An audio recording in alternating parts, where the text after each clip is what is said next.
प्रमाणादर्थसंसिद्धिस्तथा भाषादिपर्ययः इति वक्ष्येतयोर्लक्ष्मः सिद्धमल्पं लघीयसः. சான்றோர்களே, பரமாகம் honours course 2ஆம் பருவம் 3ஆம் பாடம் 2ஆம் தாள். இந்த 3ஆம் பாடத்தில் லக்ஷணமும் லக்ஷணாபாசமும் அடையாளமும் அடையாளம் போல்வதும்னு தமிழ்லையும் கொடுத்துருக்கு. இருந்தாலும் இந்த லட்சணம் இந்த இதில் இட்டு தேவையில்லை, ஷா இருக்கிறதால. ஷா இல்லைன்னா இட்டு ரெண்டுமே வந்திருக்கு, பரவாயில்ல. லக்ஷணமும் லக்ஷணாபாசமும் என்பதை பற்றி இன்றைய வகுப்பில் நாம் கருத்துக்களை பரிமாற போகிறோம். இந்த லக்ஷணம்னா என்ன, லக்ஷணாபாசம்னா என்ன, இது ஒரு சிலருக்கு புதியதாக இருக்கலாம். ஏற்கனவே படித்தவர்களுக்கு அது புதியதில்லை. ஆனால் புதிதாக சேர்ந்திருப்பவர்கள், அதோடு இந்த மாதிரியான நூல்களை படிக்காதவர்களுக்கு அது கொஞ்சம் புதிதாக இருக்கலாம். அது என்னன்றதை நாம் பார்க்கலாம். அதுக்கு முன்பாக இந்த பாடத்தை எந்த நூலிலிருந்து எடுத்திருக்கிறார்கள், அந்த நூலினுடைய ஆசிரியர் யார், அதை பற்றி சுருக்கமாக, அந்த எப்பொழுதுமே நமக்கு அது வழக்கமாகவும் பழக்கமாகவும், அதே நேரத்தில் யார் அந்த நூலை எழுதினார்கள், எந்த நூலிலிருந்து நாம் எதை எடுத்து எழுதுகின்றோம், இதையெல்லாம் குறிப்பிட வேண்டியது அவசியமாகும். இல்லை என்றால் நாம் ஆகமத்தையும் ஆசிரியரையும் குருவையும் ஆச்சாரியரையும் ஜினவாணியும் அவமதிப்பதாக ஆகிவிடும். ஆகையினால இதை நாம் ரொம்ப கருத்தில் கொள்ளணும். ஏன் இதை சொல்றேன்னா, நிறைய பேர் நூல்கள்லாம் எழுதுறாங்க, போடுறாங்க, அங்கே இங்கே இருந்து எடுத்து அவங்க இப்போ வெளியிடுறவங்க பேரை மட்டும் போட்டுடுறாங்க. அந்த நூலில் இருக்கக்கூடியதெல்லாம் வேற யாரும் எழுதுனது. அவர்களை பேரை கூட சில இடத்துல குறிப்பிடுறதில்லை. பேசும்போதாக இருந்தாலும் சரி, எழுதும் போதாக இருந்தாலும் சரி, நூல் வெளியிடுவதாக இருந்தாலும் சரி, நாம் அந்த நூலில் உள்ள கருத்துக்களை எங்கிருந்து எடுத்தோம் என்பதை நாம் குறிப்பிடணும். அந்த நூலுக்கு மூல ஆசிரியர் யார், அதை குறிப்பிடணும். அல்லது நூலில் ஒரு பகுதி மட்டும் எடுத்திருக்கிறோம் அப்படின்னா கூட இந்த பகுதி அங்கிருந்து எடுக்கப்பட்டது என்பதையெல்லாம் குறிப்பிட்டு தான் நாம் நூலை வெளியிட வேண்டும். சில இடங்களில் சில பேர் அது மாதிரி தெரியாத காரணமாக கூட இருக்கலாம், அறியாமை காரணமாக கூட அப்படி செய்திருக்கலாம். இருந்தாலும் முறை அதுதான். இல்லைன்றால் நாம் குருவையே அவமதிக்கிற மாதிரி ஆகிடும். யாருடைய சரக்கு, யாரோ எழுதின, யாரோ படைப்பு நாம வெளியிடுறோம் அப்படின்னாலும் அதை எந்தெந்த அந்த நூலிலே எந்தெந்த பகுதி யாரால் எழுதப்பட்டது. இப்போ சில தோத்திரங்களுக்கு யாருன்றது தெரியாது. அப்படி தெரியலன்னா நாம் ஒன்றும் பண்ணுறதுக்கு இல்லை. அங்கேருந்து நாம் ஸ்தோத்திரங்கள் ஏதோ சமஸ்கிருதத்தில் எத்தனையோ துதி நூல்கள்லாம் இருக்குது. ஆக நமக்கு தெரியாதவற்றை நாம் ஒன்றும் பண்ண முடியாது. இருந்தாலும் அதை யார் முதல்ல வெளியிட்டிருக்காங்க, அங்கிருந்து நாம் இதை எடுத்திருக்கிறோம் அப்படின்றதையாவது நாம் குறிப்பிடணும்.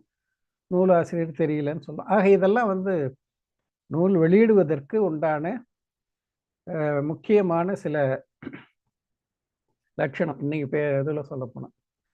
ஆக அந்த முறையோடு நாம் நூல் வெளியிடணும். ஏதோ ஒன்று நம்ம இஷ்டத்துக்கு நாம் எதையோ தொகுத்தோம் வெளியிட்டோம் அப்படின்லாம் இருக்கக்கூடாது. ஆக அதுக்காக தான் எங்கெல்லாம் இந்த பாடங்கள் வருகின்றனவோ அங்கெல்லாம் இந்த நூலை உருவாக்கிய டாக்டர் ஹுக்கம்சந்த் பாரில் அவர்கள் அந்த வாழ்க்கையை குறிப்பை கொடுக்கிறார். ஆக இந்த பாடம் இந்த நூலிலிருந்து எடுக்கப்பட்டது அந்த நூல் இருக்கிறத அப்படியே எடுக்கல, சில இதை மட்டும் கருத்தை மட்டும் எடுத்துக்கிட்டு இவர் ஹிந்தி மொழி, அது சமஸ்கிருதத்தில் இருக்குதுனாலும் இதை ஹிந்தியில் எழுதுறாருன்னா கூட அது அவருடைய சொந்த படைப்பு இல்லை, அது எங்கிருந்து எடுக்கப்பட்டது என்பதை அவ்வளவு பெரிய வித்வான் கூட அப்படிதான் அதெல்லாம் ஃபாலோ பண்றாங்க, அதுதான் அப்படிதான் முறையும் கூட என்பதை தெரிவித்து கொண்டு இப்ப நாம் வருவோம், பாடத்துக்கு வருவோம். இந்த லட்சணமும் லட்சணாபாசமும் என்ற இந்த பாடம் அபினவ தர்மபூஷண யதி என்று சொல்லக்கூடிய ஒரு முனிவரர் அவரால் எழுதப்பட்ட நூல். அந்த நூலின் அடிப்படையில் அவர் என்ன நூல் எழுதியிருக்கார்? நியாய தீபிகா என்ற ஒரே ஒரு நூல் தான் அவர் பெயரில் இருக்கக்கூடிய நூலாக தெரிகிறது. இன்னும் ஏதாவது எழுதியிருக்காரா என்பதை பற்றி தெரிந்து கொள்ள முடியவில்லை. அவரால் எழுதப்பட்டது என்பதாக இருக்கு. நமக்கு கிடைத்த ஒரே ஒரு நூல் நியாய தீபிகா. அந்த நியாய தீபிகாவில் இருந்துதான் இந்த பாடம் தரப்பட்டிருக்கிறது. இந்த நியாய தீபிகாவை நாங்கள் ஜெய்ப்பூரில் படிக்கும்போது சாஸ்திரி ஃபர்ஸ்ட் இயர்னு நினைக்கிறேன், ஃபர்ஸ்ட் இயரில் இந்த புஸ்தகம் இருந்தது. அப்போ நாங்கள் அதை படித்தோம். இப்போ கொஞ்சம் சிலபஸ்லாம் கொஞ்சம் கொஞ்சம் மாறி இருக்கும். ஆக நாங்கள் படிக்கும்போது சாஸ்திரி ஃபர்ஸ்ட் இயரில் இந்த நியாய தீபிகா இருந்தது.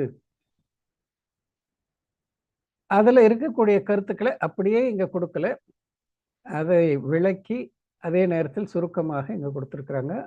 அதில் இருக்கக்கூடிய அனைத்தும் இங்கே இல்லை. எது நமக்கு தெரிந்து கொள்ள வேண்டுமோ, எதை தெரிந்து கொள்வதால் நாம் ஆகமத்தை அறிந்து கொள்ள முடியுமோ அப்படிப்பட்ட சில கருத்துக்களை மட்டும் தொகுத்து இங்கே தந்திருக்கிறார்கள். இப்போ அபினவ தர்மபூஷண யதி அவர் யார் என்பதை பற்றியெல்லாம் இப்போ நாம் பார்க்கலாம். அவருடைய காலம் கிபி 1358 முதல் 1418 என்பதாக தகவல் இருக்கிறது. ஆக அந்த அடிப்படையில் அந்த காலகட்டத்தில் 13-14ஆம் நூற்றாண்டிலே அவர் வாழ்ந்திருக்கிறார். அவர் தர்மபூஷன் என்பதுதான் அவருடைய பெயர். இருந்தாலும் தர்மபூஷன் என்ற பெயரில் சமண நூல்களை படைத்தவர்கள் பலர் உள்ளனர். அவர்களினின்றும் இவரை வேறுபடுத்தி காட்டுவதற்காக இவர் பெயருக்கு முன்பாக அபினவ என்ற சொல்லும் பின்பாக பெயருக்கு பின்பாக யதி என்ற சொல்லும் சேர்ந்து காணப்படுகின்றன. ஆக பெயருக்கு முன்பு அபினவ என்ற சொல்லும், பெயருக்கு பின்பு யதி என்ற சொல்லும். ஆக அபினவ யதி இந்த இரண்டு சொற்களும் அவருடைய பெயருக்கு முன்னும் பின்னுமாக இருக்கிறது. அதற்கு காரணம் எத்தனையோ தர்மபூஷண முனிவர்கள் இருந்திருக்கிறார்கள். ஆகையினால் இவர் அவர்களினின்றும் வேறானவர் என்பதற்காக இப்படி தந்திருக்கிறார்கள் என்று கருத வேண்டியிருக்கிறது. இவர் குந்தர் பரம்பரையை சார்ந்தவர். 10ஆம் நூற்றாண்டுக்கு அப்புறமே சமண சமயத்தில், அதுவும் திகம்பர சமுதாயத்திலும் நிறைய பிற சமய தாக்குதல் காரணமாக எத்தனையோ குளறுபடிகள்லாம் வந்திருக்கு. அப்படி வந்ததில் எத்தனையோ பேர் எத்தனையோ விதமான நூல்களை எல்லாம் படைத்திருக்கிறார்கள். ஆனாலும் இவர் அபினவ தர்மபூஷண யதி என்பவர் குந்தருடைய பரம்பரைக்கு ஏற்ப, இப்போ குந்தர் பரம்பரையிலே வந்தவர். இவருடைய பூர்வ குருவர்கள் ஆச்சாரியர்கள் எல்லாம் குந்தரை சார்ந்தவர்கள். அப்படிப்பட்ட இவருடைய குருவின் பெயர் வர்த்தமானர். இவருக்கு குரு வர்த்தமானர். இவர் காலம் கிபி 1358 முதல் கிபி 1418 வரை கருதப்படுகிறதுன்றது ஏற்கனவே நாம பார்த்துட்டோம். இவருடைய ஆற்றலையும் தனித்தன்மையையும் எடுத்து காட்டும் குறிப்புகளால் இவர் தனது காலத்தில் மிகவும் புகழ் வாய்ந்தவராகவும் தனித்துவம் மிக்க மகா புருஷராகவும் இருந்துள்ளார் என்பது தெரிய வருகிறது. அதுக்கு ஒரு உதாரணம், ராஜாதிராஜ பரமேஸ்வரர் என்னும் விருதாவளியால் கௌரவிக்கப்பட்ட, அதாவது அலங்கரிக்கப்பட்ட முதல் தேவராயருடைய அடைமொழி அல்லது அவருக்கு இந்த விருது கொடுத்து யாரோ கௌரவிச்சிருக்காங்க. என்ன விருது? ராஜாதிராஜ பரமேஸ்வரர் தேவராயரை சொல்றாங்க, முதல் தேவராயர்.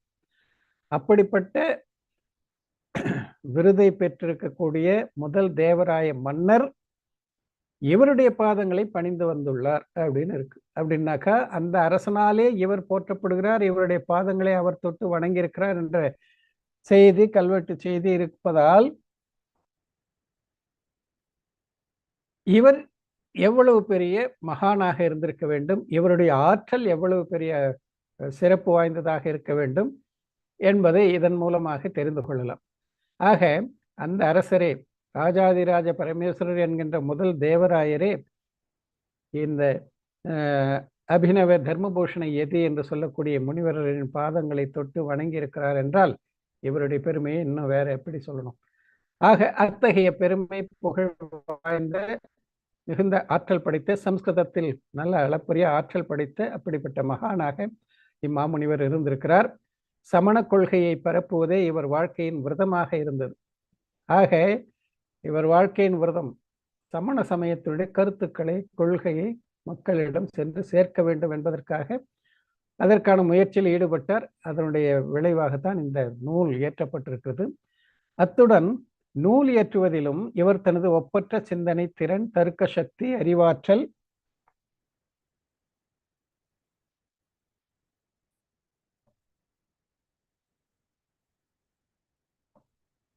ஆகியவற்றை முழுமையாக பயன்படுத்தினார். ஆக அறத்தை பரப்புவதோடு ஆங்காங்கே சென்று அற உரை மூலமாகவும் அறத்தை பரப்பியிருக்கிறார். நூல்களை எடுத்து ஓதி மக்களுக்கு அறத்தை சேர்த்திருக்கிறார்.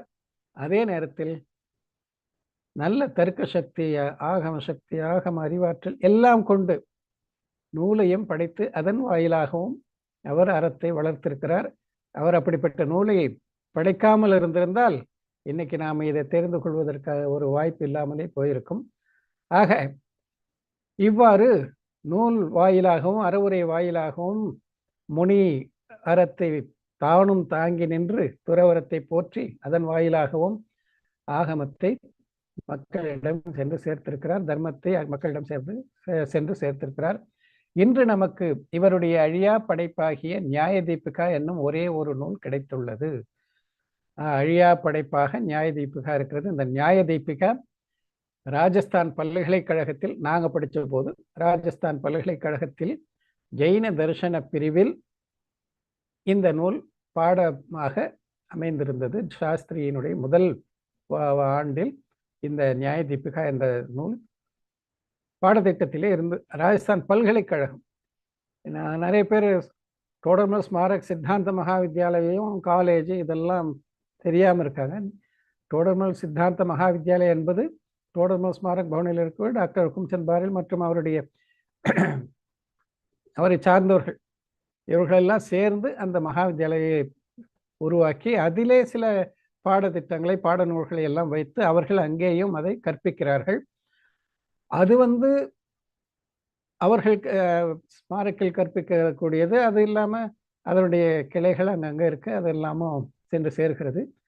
அதே நேரத்தில் இந்தியாவிலேயே நாங்கள் படிக்கும்போது ராஜஸ்தான் விஸ்வவித்யாலயத்தில் மட்டும்தான், ராஜஸ்தான் பல்கலைக்கழகத்தில் மட்டும்தான் இப்படிப்பட்ட ஒரு அமைப்பு இருந்தது. அதாவது ஜெயினாலஜி, அதாவது எல்லா விதமான தரிசனங்களும் அங்கே கற்றுக் கொடுக்கப்பட்டன. சம்ஸ்கிருத வழியிலே பள்ளியிலும் படித்து, பிறகு கல்லூரியில் படித்து, பிறகு பட்டம் பெறுவதற்கான அப்படிப்பட்ட பாடத்திட்டங்களை எல்லாம் அந்த பல்கலைக்கழகத்திலும், அதே நேரத்தில் அங்கே இருக்கக்கூடிய ஹையர் செகண்டரி பரீட்சா போர்டு அதுவும் எல்லாம் சேர்ந்து அதையெல்லாம் உருவாக்கி இருந்திருக்காங்க. அதுக்கு இப்போ மற்ற சில மாநிலங்களில் கூட வடநாட்டில் இருக்கு. ஆனால் அப்பொழுது அங்கே மட்டும்தான் இருந்திருக்கிறது.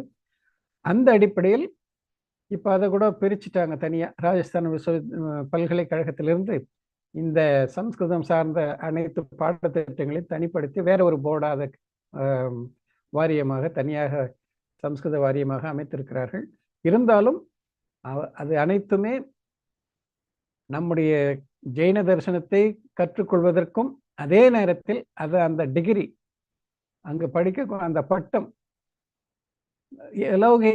உலகியல் வாழ்க்கைக்கு தேவையான டீச்சர் மற்றும் ப்ரொஃபஸர் அது போன்ற போஸ்ட்டுகள் அதையெல்லாம் பெறுவதற்கும் அந்த பாடத்திட்டம், அந்த படிப்பு, அந்த டிகிரி கண்டிப்பாக உதவுகிறது என்பதை அறிந்திருப்பீர்கள். ஆக அது பல்கலைக்கழகத்தோடு சார்ந்தது. அந்த பல்கலைக்கழகத்தில் இருக்கக்கூடிய ஜெயினாலஜி என்று ஜெயினாலஜி, அதாவது அனைத்து தரிசனங்களும் கற்பிக்கப்படுகின்றன. அதில் ஜெயின தரிசனம் ஒன்றாக இருக்கிறது. அப்படிப்பட்ட அந்த அமைப்பிலே நியாய தீபிகா என்ற நூல் சாஸ்திரி கோர்ஸினுடைய முதல் ஃபர்ஸ்ட் இயரில் சாஸ்திரி ஃபர்ஸ்ட் இயரில் இந்த புத்தகம் பாட நூலாக இருக்கிறது. அப்போ நாங்கள் அப்படி படித்தோம். இப்போ சில மாற்றங்கள்லாம் அதில் வந்திருக்கும். அது அப்பப்போ நாங்கள் படிக்கும்போது இந்த +2 சிஸ்டம்லாம் கிடையாது. எஸ்எஸ்எல்சி இங்கேயும் கிடையாது, தமிழ்நாட்டிலேயும் அந்த மாதிரி கிடையாது. நான் படிக்கும்போதெல்லாம் எஸ்எஸ்எல்சி 10th அப்புறம் 11th முடிஞ்சு போச்சு. அப்புறம் பியூசின்னு சொல்லி காலேஜில் 1 வருஷம் படிப்போம். அதுக்கப்புறம் டிகிரி பிஎஸ்சி பிஏ அப்படிலாம் அதே மாதிரி தான் அங்கேயும் அதே மாதிரி சிஸ்டத்தில் தான் அப்போ இருந்தது. ஆக இங்கே எஸ்எஸ்எல்சி படிச்சுட்டு அங்கே போய் பியூசியில் சேர்ந்து, பியூசின்றதுக்கு அங்கே பேர் வேறு, அதாவது சம்ஸ்கிருத முறையில் படிக்கிறவங்களுக்கு அது பேர் வேறு, உபாத்தியாய என்று சொல்லுவார்கள். அதன் பிறகு சாஸ்திரி ஈக்குவலன்ட் பி அப்படி தான் பாடத்திட்டம் அப்போ வகுத்திருந்தாங்க. அந்த அடிப்படையில் படித்த போது நியாய தீபிகா நாங்கள் படித்தது 40 வருஷத்துக்கு முன்னே நான் படித்தது. ஆக அப்படிப்பட்ட ஒரே ஒரு நூல் அபினவ தர்மபூஷண யதி என்பவரால் எழுதப்பட்ட நூலாகும். ஜெயின நியாய இயலில் இதற்கு ஒரு தனி இடம் உண்டு. இந்நூல் சுருக்கமானது என்றாலும் தெளிவானதும் மகத்துவம் மிக்கதும் ஆகும். இதில் சுருக்கமாக தர்க்கத்திற்கு ஏற்புடைய வகையில் பிரமாணம் மற்றும் நயம் விளக்கப்பட்டுள்ளன. பிரமாணம் நயம்லாம் இதுல சொல்லியிருக்கார். அந்த நூல் சுருக்கமானது, ஆனால் அதை புரிந்து கொள்வது ரொம்ப கஷ்டமா இருக்கும். இதையெல்லாம் தெளிய வைப்பதற்காக ஸ்பெஷலிஸ்ட்லாம் வருவாங்க. அப்போ நாங்கள் படிக்கும் போதெல்லாம் அப்படி இப்போ கூட அந்த மாதிரி இப்போ நிறைய பேர் படித்து நல்லா தேர்ச்சி பெற்றிருக்காங்க. நாங்கள் படிக்கும்போது யாரும் கிடையாது. அதனால அதில் மகாராஷ்டிராவிலேருந்து இதுக்காக நியாய தீபிகா சொல்லிக் கொடுக்கறதுக்காக ஒரு வித்வான் வருவார், நரேந்திர பேஷிகர்னு அவர் சொல்லுவோம். அவர் ஒரு வயதானவர், அவர் இதுக்காகவே வருவார். ஆக அப்படிலாம் அப்போ நடத்துனாங்க. இப்போ நிறைய பேர் உருவாகி இருக்காங்க, ஆயிரக்கணக்கானவர்கள் இப்போ படித்து வந்ததால் அதிலேயே நிறைய பேர் ஒவ்வொன்றுத்துல ஒவ்வொரு நூல்களில் ஒவ்வொருவர் மிகவும் சிறந்தவராக, ஒவ்வொரு அநியோகத்தில் ஒவ்வொருவர் சிறந்தவராக அப்படிலாம் நிறைய உருவாகியிருக்காங்க. இப்போ நாங்கள் படிக்கும்போது அப்படிலாம் இல்லை. சரி, இந்நூல் சுருக்கமானது என்றாலும் தெளிவானது மகத்துவம் மிக்கது ஆகும். இதில் சுருக்கமாக தர்க்கத்திற்கு ஏற்புடைய வகையில் பிரமாணம் மற்றும் நயம், பிரமாணத்தையும் நயத்தையும் விளக்கி சொல்லியிருக்கிறார். பொதுவாக நியாய நூல்களின் மொழி கடினமானதாகவும் கம்பீரமானதாகவும் இருக்கும். இப்போ தத்துவார்த்த, ராஜவார்த்திகம், ஸ்லோக வார்த்திகம், சர்வார்த்த சித்தி இதெல்லாம் பார்த்தீங்கன்னாக்கா கொஞ்சம் புரிஞ்சுக்க. சர்வார்த்த சித்தி கூட பரவாயில்ல, அதாவது இதுக்கு அடுத்து சர்வார்த்த சித்தி சொல்லலாம். இது அதுக்கு அடுத்து ஸ்லோக வார்த்திகம், ராஜவார்த்திகம், அஷ்டசேசி, அஷ்டசத்தி, இப்படி நிறைய நூல்கள் தர்க்க நியாய நூல்கள்லாம் இருக்கு. அதெல்லாம் நாங்கள் 40 வருஷத்துக்கு முன்னே அப்படி படித்தோம். இப்போ அது ஞாபகத்தில் கூட இல்லை. ஆனால் அதையெல்லாம் பார்க்கும்போது இது மிக எளியது என்று கருதி தான் இதை ஃபர்ஸ்ட் இயரில் வச்சாங்க. அதெல்லாம் செகண்ட் இயர், தேர்ட் இயரில் வரும். இருந்தாலும் இதை நான் போகும்போது அங்கே தமிழே கிடையாது, ஃபுல்லாக ஹிந்தியில் தான் சொல்லி தருவாங்க, சம்ஸ்கிருதத்தில் எழுதணும், இப்படிலாம் இருந்தது. ஆக எப்படியோ அதெல்லாம் படித்தோம், வந்திருக்கோம். ஆக இப்படி எதுக்காக இதை சொல்கிறேன்னாக்கா, சுருக்கமாகவும் தெளிவாகவும் இருந்தாலும் இதை படித்து புரிந்து கொள்வதற்கு அந்த நேரத்தில் என்னை போன்றவருக்கு ரொம்ப கஷ்டமாக தான் இருந்தது. ஏன்னா நம்ம மொழியில் சொல்லிக் கொடுக்காங்க யாருமே இல்லாத சூழ்நிலை. நானாக தான் முயற்சி எடுத்து ஏதோ கொஞ்சம் படித்தோம். ஆக அப்படிப்பட்ட நூல் 40 வருஷத்துக்கு முன்னே படித்த நூல். இப்போ அதில் இருக்கக்கூடிய சில கருத்துக்களை மட்டும், நமக்கு தேவையான கருத்துக்களை மட்டும் இன்னைக்கு நாம் பார்க்க போகிறோம். பொதுவாக நியாய நூல்களின் மொழி கடினமானதாகவும் எதுக்காக சொன்னேன், கடினமானதாகவும் கம்பீரமானதாகவும் இருக்கும். ஆனால் இந்நூலின் மொழி எளிமையும் தெளிவும் கொண்ட சம்ஸ்கிருத மொழி ஆகும். ரொம்ப எளிமையா இருக்கும், தெளிவா இருக்கும், பயப்பட வேணாம். இந்த பாடம் இந்நூலை ஆதாரமாக கொண்டு எழுதப்பட்டது அப்படின்னு சொல்லிட்டார். ஆக இந்த பாடத்துக்கு இப்ப நாம வரலாம். நான் முன்னே கூட சொல்லியிருக்கிறேன், இந்த பரமாகம் ஹானஸ் கோர்ஸ் படித்தவங்களுக்கு சாஸ்திரியில் நாங்கள் என்னென்ன படித்தோமோ அதனுடைய கொஞ்சம் சாம்பிள் எல்லாத்தையும் இங்கே சொல்லிடுறாங்க. அப்படி அதையெல்லாம் நீங்கள் படித்த பிறகு இதை படித்து தேர்ச்சி பெற்றவர்கள், புரிந்து கொண்டவர்கள் அனைவருமே சாஸ்திரிங்க தான். அதுக்கப்புறம் நீங்களே எந்த ஆகமத்தை எப்படி புரிந்து கொள்ள வேண்டும் என்பதை நீங்கள் நல்லாவே தெரிந்து கொள்வீர்கள். எனவே அந்த அடிப்படையில் நாங்கள் அப்போ படித்ததெல்லாம் இப்போ நீங்கள் படிக்க போறீங்க, கேட்க போறீங்க, பார்க்கலாம். இதில் கேள்வி பதில் வடிவில் இந்த பாடத்தை எடுத்து சொல்றார். 2 பேர் பேசிக்கொள்கிற மாதிரி, 2 பேர்னா 3 பேர் 4 பேர் கூட இருக்கலாம், உரையாடல் வடிவு.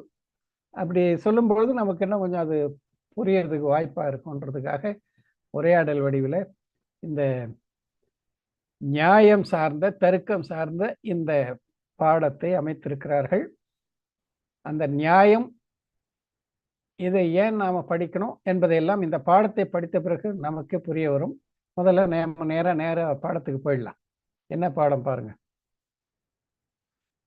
எந்த ஒரு பொருளையும் அறவுரையாளர், அதாவது சொற்பொழிவு நடக்குதுன்னு ஒரு இமேஜ் பண்ணி, இப்போ இதுவும் அதானே, சொற்பொழிவு நடந்து கொண்டு இருக்கிறது, எதிரில் அதை கேட்பவர்கள் இருக்காங்க, ஸ்ரோதா. இப்போ நீங்கள் எல்லாமும் இருக்கீங்க, ஆனால் பார்க்க முடியாது, எங்கெங்கே இருக்கீங்க. அப்படி நடக்கக்கூடிய அந்த சொற்பொழிவிலே அறவுரையாளர் பேசுகிறார். அதை கேட்கிறவங்க சந்தேகத்தை கேட்பாங்க. அந்த சந்தேகத்தை தீர்க்கும் விதமாக அவர் அதுக்கு பதில் அளிக்கிறார். இப்போ என்ன அறவுரையாளர் என்ன சொல்றார் பாருங்க. எந்த ஒரு பொருளையும் பிற பொருள்களிலிருந்து பிரித்து அறிவதற்கு அப்பொருளின் லட்சணத்தை அறிதல் அவசியமாகும். ஏனெனில் லட்சணத்தை அறியாமல் அப்பொருளை அடையாளம் காணவும் மெய் எது பொய் எது என்பதை நிர்ணயம் செய்யவும் இயலாது. பொருளின் வடிவை சரியாக நிர்ணயிக்காமல் அதை பற்றி கருத்து கூறுவது இயலாத ஒன்றாகும். அவ்வாறு செய்வதால் பொருளை பற்றி எது கூறினாலும் அது தவறாகிவிடும். எனவே ஒவ்வொரு பொருளையும் ஆழமாக அறிவதற்கு முதலில் அப்பொருளின் லட்சணத்தை அறிதல் மிக மிக அவசியமாகும். நாம் எல்லாம் தெரிஞ்சு வச்சுக்கிட்டு இருக்கோம்ல, 6 பொருள் 7 தத்துவம் எல்லாம் நமக்கு தெரியும் தானே. இதெல்லாம் கூட தெரியாதவங்க யாராவது பரமாகம் கோர்ஸில் கண்டிப்பாக இருக்க முடியாது. ஆக எல்லாம் தெரிஞ்சவர் தான், தெரிந்திருக்கிறோம். ஆனால் ஒவ்வொரு பொருளையும் எப்படி தெரிந்து கொள்ள வேண்டும். இந்த பொருள்னா காசு பணம் இல்லை, பொருள்னா 6 பொருள்கள், இதெல்லாம் தான் இங்க சொல்றார். ஆக எந்த ஒரு பொருளையும் 6 பொருள், ஒவ்வொன்றும் தர்ம ஆகாயம் தவிர மீதியெல்லாம் எண்ணற்றது, கணக்கற்றது, அனந்தம், வரம்பற்றது, அப்படியா இருக்கு. ஆக எல்லாம் ஒன்றா கிடக்குது. ஆகாய பிரதேசத்தில் ஒரே பிரதேசத்துக்கு தர்ம திரவியம் இருக்கு, அதர்ம திரவியம் இருக்கு, ஆகாய திரவியம் இருக்கு, கால திரவியம் இருக்கு, உயிர் பொருள் இருக்கு, புத்கலமும் இருக்கு, எல்லாம் இருக்கு கலந்து. ஆக எந்த ஒரு பொருளையும் பிற பொருள்களிலிருந்து பிரித்தறிவதற்கு அப்பொருளின் லட்சணத்தை அறிதல் அவசியமாகும். இப்படி எல்லாம் கலந்து கிடக்கும்பொழுது அதிலிருந்து ஒரு பொருளை தனியாக பிரித்தறிய வேண்டும் என்றால் அந்த பொருளினுடைய லட்சணம் என்ன, அதை எப்படி நாம் பிரித்தறிவது, எதை கொண்டு பிரித்தறிதல், அதை நாம தெரிந்து கொள்ளணும். ஏனெனில் லட்சணத்தை அறியாமல் அப்பொருளை அடையாளம் காணவும் மெய்யது பொய்யது என்பதை நிர்ணயம் செய்யவும் இயலாது. அந்த பொருளை நன்காக இதுதான் அதற்கு அடையாளம் என்பதை தெரிந்து கொள்ளாமல் அந்த பொருளை நாம் தனியாக பிரித்து இருக்க முடியாது. இப்போ கடலைப்பருப்பு, உளுத்தம்பருப்பு, பயத்தம்பருப்பு, துவரம்பருப்பு எல்லாம் ஒன்றா கலந்துக்குச்சு. நாம் கடையிலேருந்து வாங்கிக்கிறோம், கவரில் போட்டு வீட்டிலேருந்து எடுத்து வரும்போது அந்த கவர் கிழிஞ்சு எல்லாம் ஒன்றா போயிடுச்சுன்னு வச்சுங்க. அப்போ அந்த உளுத்தம்பருப்பு, பயத்தம்பருப்பு, துவரம்பருப்பு 3ம் ஒன்றா கிடக்குது.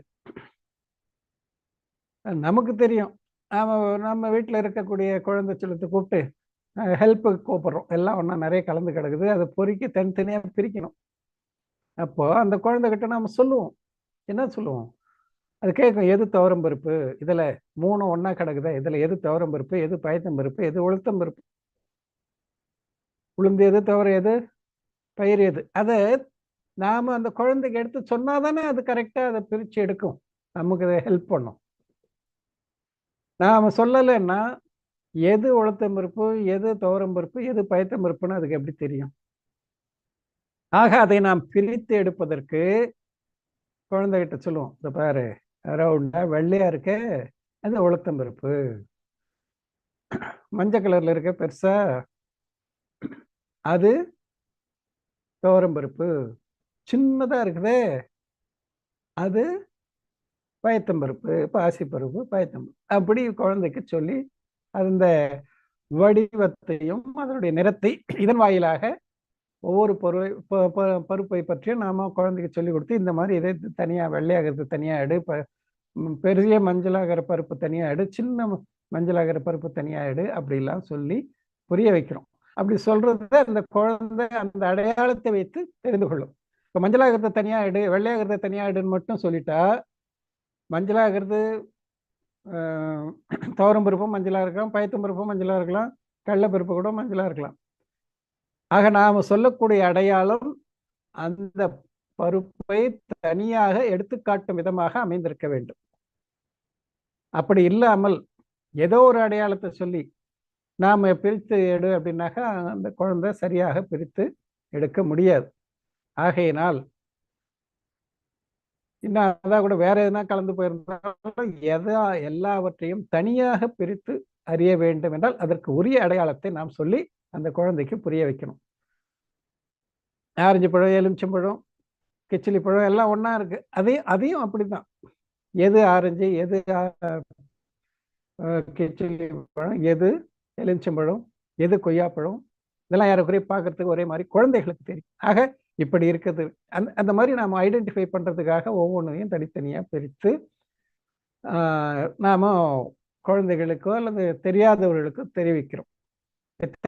எது பொண்ணு எதுன்றது நமக்கு தெரியலன்னா கூட தெரிஞ்சவங்க கிட்ட போய் செக் பண்ணி பண்றல. ஆக எப்படி இதை புரிந்து கொள்வது, ஒரு பொருளை எப்படி ஐடென்டிஃபை பண்றது, அதற்குண்டான அடையாளம் என்ன? ஆக அந்த அடையாளம் தான் லட்சணம். அதுதான் இங்க சொல்றாரு. அப்படிப்பட்ட ஒரு பொருளை பிற பொருள்களிலிருந்து பிரித்து அறிவதற்கு எது உதவுகிறதோ அதை லட்சணம் என்று அறிதல் அவசியமாகும். ஏனெனில் லட்சணத்தை அறியாமல் அந்த ஒரு குறிப்பிட்ட பொருளை நம்மால அடையாளம் காண முடியாது. மெய் எது பொய் எது என்பதை நிர்ணயம் செய்ய இயலாது. ஆக நாம் அறிந்து கொள்ள வேண்டும் என்றால் அதை சரியாக நாம் புரிந்து கொள்ள வேண்டும். துணியில அப்படிதான் பாலிஸ்டரா, காட்டனா, டெரிகாட்டனா எத்தனை வகை இருக்கு. அது தெரியலன்னா ஏமாந்துதான் போவோம். தெரிஞ்சவங்களை வச்சியாவது நாம பார்க்கணும். ஆக இப்படியெல்லாம் ஒரு பொருளை அடையாளம் காண்பதற்கு எது உதவுகிறதோ அதற்கு பெயர் லட்சணம். மெய் எது பொய் எது என்பதை நிர்ணயம் செய்ய இயலாது. அது தெரியாமல் உண்மை பொருள் எது கலப்படம் பண்ணிடுறாங்கல்ல, எவ்வளோ அரிசியில பிளாஸ்டிக் அரிசிலான்னு சொல்றாங்க. ஆப்பிள் மேல என்ன அது மெழுகு தடவிலாம் வைக்கிறாங்க. அது நல்ல பளபளன்னு இருக்கணும், கெட்டு போகாமல் இருக்கணும். இப்படியெல்லாம் எவ்வளோ பண்றாங்க.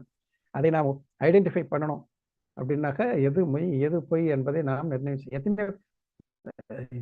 இன்னும் எவ்வளோ விதமான இப்பெல்லாம் நடக்குது. ஃபோன் பேசி உங்கள் ஆதார் நம்பர்லாம் பிளாக் ஆகிடுச்சு சொல்லுங்க அப்படி இப்படின்னு கேட்டு அப்படிலாம் காசை கறந்து போகிறவங்களாம் இருக்காங்க. ஆக அப்படி சொல்பவர்கள் உண்மையிலேயே அதிகாரி தானே, சம்மந்தப்பட்ட அதிகாரியா, சம்மந்தப்பட்ட அலுவலகத்தில் பேங்க்கில் வேலை பார்க்குறவங்க தானா என்பதை நாம் உறுதி செய்யாமல் எதையும் டக்குன்னு சொல்லிடக்கூடாது. அதெல்லாம் நாம் யோசிக்க வேண்டியது எவ்வளோ இருக்குது. ஒரு நீதிமன்றத்தில் வேலை செய்கிறவங்களே ஏமாந்து போயிருக்காங்கன்றதை கூட ஒரு தடவை பார்த்தோம். ஆக இப்படியெல்லாம் இருக்கு. மெய் எது பொய் எது என்பதை நிர்ணயம் செய்யவும் இயலாது. பொருளின் வடிவை சரியாக நிர்ணயிக்காமல் அதை பற்றி கருத்து கூறுவது இயலாத ஒன்றாகும். இதுதான் இந்த பொருள் இப்படித்தான் இருக்கும் என்பதை நிர்ணயம் செய்யாமல் அந்த பொருளை பற்றி நீங்க எவ்வளவு சொன்னாலும் அது தப்பா தான் போகும். ஆகையினால அதை நிர்ணயிப்பதற்கு எது நமக்கு உதவுகிறதோ அதை முதல்ல நாம தெரிந்து கொள்ள வேண்டும். அவ்வாறு செய்வதால் பொருளை பற்றி எது கூறினாலும் அது தவறாகிவிடும். ஆக ஒரு பொருளை ஐடென்டிஃபை பண்ணாம, நிர்ணயிக்காம, சரியாக புரிந்து கொள்ளாமல் அந்த பொருளை பற்றி எது கூறினாலும் அது தவறாகிவிடும். எனவே ஒவ்வொரு பொருளையும் ஆழமாக அறிவதற்கு முதலில் அப்பொருளின் லட்சணத்தை அறிதல் மிக அவசியமாகும். ஆக லட்சணத்தை சொல்லும் போதும் சரியான லட்சணத்தை சொல்லணும். நான் ஜெய்ப்பூர்ல படிக்கும்போது அப்படிதான் ஒருத்தர் அங்க இருக்கின்ற ஒரு வேலைக்காரங்கிட்ட ஒரு லெட்டர் கொடுத்து இதை கொண்டு போய் போஸ்ட் பண்ணிட்டு வா அப்படின்னு சொல்லியிருக்காரு. அவன் போஸ்ட் டப்பா எங்க இருக்குதுன்னு கேட்டான். ஸ்மாரக் விட்டு வெளியில எதிரில் ஒரு ரெட் கலர் பாக்ஸ் இருக்கும். அந்த ரெட் கலர் பாக்ஸ் தான் போஸ்ட் டப்பா, அதில் போய் போடுன்ட்டார். இவன் போனால் அந்த போஸ்ட்டை கொண்டு போய் ரெட் கலர் டப்பாவில் போட்டுட்டான். ஒரு வாரம் ஆகுது, அது யாருக்கு போய் சேரணுமோ அங்கேருந்து ஒன்றும் ரிப்ளையே இல்லை. என்னடா எங்கடா போட்டேன், சரியாக தானே போட்டேன். ஆமாம், நீங்கள் சொன்ன மாதிரி ரெட் கலர் போஸ்ட் டப்பாவில் தான் போட்டேன் அப்படின்னா. அவனுக்கு தெரியாது, எழுத படிக்க தெரியாது. லெட்டர் போய் சேரல, முக்கியமான லெட்டர் போய் சேரல. என்னடா பண்ண ஒன்று அவர் தலைப்பிச்சு. அப்புறம் அவனை கூப்பிட்டாரு, வா என்ன கூட வா எந்த எங்கே போட்ட நீ, ஏதாவது வேற எங்கன்னா கீழே கீழே போட்டியா அப்படின்னு கூட்டின்னு போனால் எந்த டப்பா காட்டுன்னா அங்கே ஒரு ரெட் கலர் டப்பா, அது குப்பை குப்பை போடுற டப்பா. அதுக்கு தாண்டி அதுவும் ரெட் கலரில் போஸ்ட் பண்ணுற டப்பாவும் இருக்குது, கடிதத்தை போடுறது. இவன் முதல்ல இருந்த அந்த பெரிய குப்பை போடுற ரெட் கலர்னாரு, ரெட் கலர் டப்பா தான் அது. அவன் பண்ணதில்ல கரெக்ட், சிவப்பு நிறம். அவர் சொன்னது சிகப்பு கலரில் ஒரு டப்பா இருக்கும், அந்த டப்பாவில் போடணும். அவர் சொல்லும்போது அந்த இடத்துல அந்த டப்பா இல்லாமல் இருந்தது, இன்னும் அதில் அதை அவரை பார்க்கலையோ கவனிக்கலையோ. அந்த ரவுண்ட் ஷேப்பில் போஸ்ட் டப்பா இருக்குமே, அதை அவர் மனசில் நினச்சிக்கிட்டு சொல்கிறாரு, இவன் இதில் கொண்டு போய் போட்டுட்டான். நல்ல வேலையாக அந்த 4-5 நாளாக அந்த குப்பை தொட்டியிலேருந்து யாருமே குப்பை எடுக்காமல் அப்படியே கிடந்திருக்குது அந்த லெட்டர் அங்கேருந்து. அப்புறம் எடுத்து அவருக்கு கொண்டு போய், இது இல்லைடா போஸ்ட் டப்பா, அது வரைக்கும் பக்கத்தில் அதுதான் போஸ்ட் டப்பா, அதில் தான் போடணும், இனிமேல் இந்த மாதிரி பண்ணாங்க. ஆக ஏன் அந்த தப்பு நடந்தது? ஏனென்றால் லட்சணத்தை சரியாக சொல்லவில்லை. சிகப்பு கலர் டப்பா அப்படின்னா சிகப்பு கலர்ல அந்த தெருவில் எத்தனை டப்பா இருக்கோ அத்தனைக்கும் அது பொருந்தும். இது நடந்த ஒன்று, அதனால சொல்றேன். ஆக இப்படி தவறு நடக்கிறதுக்கு காரணம், பொருளை சரியாக புரிந்து கொள்ளாததற்கு காரணம் அந்த பொருளுக்கு உரிய லட்சணத்தை சொல்லாததுதான், அந்த பொருளுக்குரிய லட்சணத்தை புரிந்து கொள்ளாததுதான். ஆகையினால எந்த ஒரு பொருளையும் புரிந்து கொள்ள வேண்டும் என்றால் அதற்கு உரிய லட்சணத்தை நாம் அறிந்திருக்க வேண்டும். அதனாலதான் இந்த லட்சணம் லட்சணாபாசம். மீண்டும் ஒரு முறை ஞாபகப்படுத்துறேன், இங்க லட்சணம்ன்றதுல இட்டு தேவையில்லை, க்ஷாவை எழுத்து இருக்கிறதால தேவையில்லை. ஒன்று இட்டு இல்லைன்னா க்ஷா, ரெண்டுல ஏதாவது ஒன்று தான் நாம் பயன்படுத்தணும். அதை கவனிக்காம விட்டுருக்குறேன். ஆகையினால என்னடா அதை இப்படி எழுதியிருக்காங்களே, இப்படிதான் எழுதணுமான்னு நினைக்காதீங்க. கீழெல்லாம் இருக்கிற தலைப்பு தான் அப்படி இருக்கு, ஆனால் உள்ளெல்லாம் சரியா இருக்கு, அதை நீங்க பார்த்துங்க. ஆக இப்ப லட்சணம் என்றால் என்ன? ஒரு பொருளை அறிவதற்கு எது நமக்கு உதவுகிறதோ அதுக்கு பேர் தான் லட்சணம். இங்க லட்சணம்னா நாம நினைக்கிற மாதிரி நீங்க ஏதோ தமிழ்ல அவங்க பார்க்கறதுக்கு ரொம்ப லட்சணமா இருக்காங்கப்பா, எவ்வளவு லட்சணம், அப்புறம் அவலட்சணம், லட்சணம் அவலட்சணம், இதை நாம தமிழ்ல வேற பொருள்ல அழகா இருந்தா அமைப்பா இருந்தா நாம எதிர்பார்க்குற மாதிரி இருந்தா அது லட்சணமா இருக்குது. நம்முடைய எதிர்பார்ப்புக்கு மாறாக இருக்குது, அசிங்கமா இருக்கு, அவலட்சணமா இருக்கு, அபசோகனமா இருக்குதுன்னா அது அவலட்சணம்ன்றோம். அப்படி இல்லை இங்க பொருள். இங்க லட்சணம் லட்சணாபாசம் என்பதற்கு பொருள் அது அல்ல. எந்த ஒரு பொருளாக இருந்தாலும் அந்த பொருளை நாம் சரியாக அறிந்து கொள்வதற்கு எந்த அடையாளம் நமக்கு உதவுகிறதோ அதுக்கு பேர் தான் லட்சணம். அது பொருள் எப்படியாக கூட இருக்கலாம், அவலட்சணத்துக்கும் லட்சணம் இருக்கலாம், லட்சணத்துக்கும் லட்சணம் இருக்கலாம். என்ன குழப்பறீங்களா நினைக்காதீங்க. அவலட்சணத்தை அறிந்து கொள்வதற்கும் ஒரு அடையாளம், இப்படி இருந்தா அவலட்சணம், தலையை விரிச்சு போட்டு அது அவலட்சணம், அது அவலட்சணத்துக்கு அடையாளம். ஆனா எப்பவுமே அது அந்த டீட்டெயில போக வேண்டாம். ஆக எந்த ஒரு பொருளாக இருந்தாலும் அதற்கு லட்சணம், லட்சணமா இருக்கிறதுக்கும் ஒரு லட்சணம் வேணும், அவலட்சணமா இருக்கிறதுக்கும் ஒரு லட்சணம் வேணும். ஆக அந்த லட்சணத்தை பார்த்து இது அவலட்சணம் இது லட்சணம்னு நம்மால் ஐடென்டிஃபை பண்ண முடியும், அறிந்து கொள்ள முடியும். ஆக பொருள் எத்தகையதாயினும் அந்த பொருளை நாம் மற்ற பொருள்களிலிருந்து பிரித்து அறிவதற்கு எது உதவுகிறதோ அதற்கு பெயர் லட்சணம் என்பதை நாம் புரிந்து கொள்ள வேண்டும். ஏன் இதெல்லாம் திரும்ப திரும்ப சொல்றேன்னா, அப்புறம் போக போக இன்னும் சில புது புது பேர்லாம் வரும்.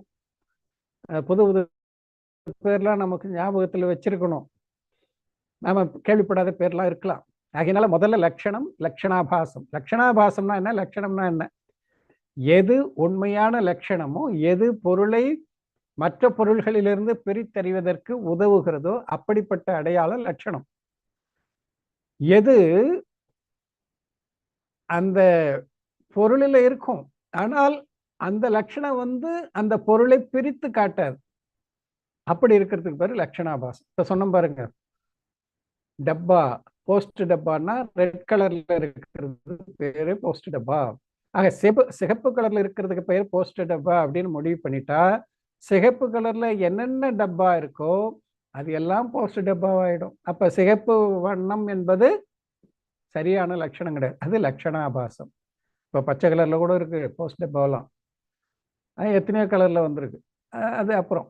ஆக சிகப்பு கலர் போஸ்ட் டப்பா, டப்பாவினுடைய நிறம் சிகப்பு நிறம் என்று கூறுவது உண்மையான லட்சணம் கிடையாது. அது லட்சணாபாசம். ஆக எது உண்மையான லட்சணம் இல்லையோ அதற்கு பெயர் லட்சணாபாசம். எது உண்மையான அடையாளம் அல்லவோ, எதை வைத்து நாம் பொருளை பிரித்து பார்க்க முடியாதோ அதற்கு பெயர் லட்சணாபாசம். எதை வைத்து நாம் நன்றாக ஒரு பொருளை பிரித்து அறிய முடியுமோ அதற்கு பெயர் லட்சணம். ஆக லட்சணம் என்றால் என்ன, லட்சணாபாசம் என்றால் என்ன என்பதை சுருக்கமா நான் இப்ப சொல்லிட்டேன். இப்ப நாம அடுத்ததுக்கு போகலாம். ஆர்வலர் கேட்கிறார், லட்சணத்தை அறிதல் அவசியமாகும் எனில் லட்சணம் என்று எதை கூறுவர்? அதை சொல்லுங்க. லட்சணம் என்றால் என்ன? நான் ஏறக்குறைய அப்படி சொல்லிட்டேன் லட்சணம்னா என்னன்றதை. மேலையும் பேராகிராஃப்லையும் அதை சுருக்கமாக சொல்லியிருக்காரு. இருந்தாலும் லட்சணம் என்றால் என்ன என்பதை ஆகம ரீதியாக நியாய தீபிகா லட்சணத்துக்கு என்ன விளக்கம் சொல்லுது, அந்த அடிப்படையிலே அதை சற்று விளக்குவீராகன்னு கேட்கிறாரு. அதற்கு அறவுரையாளர் சொல்றார், உனது வினா சரியானது.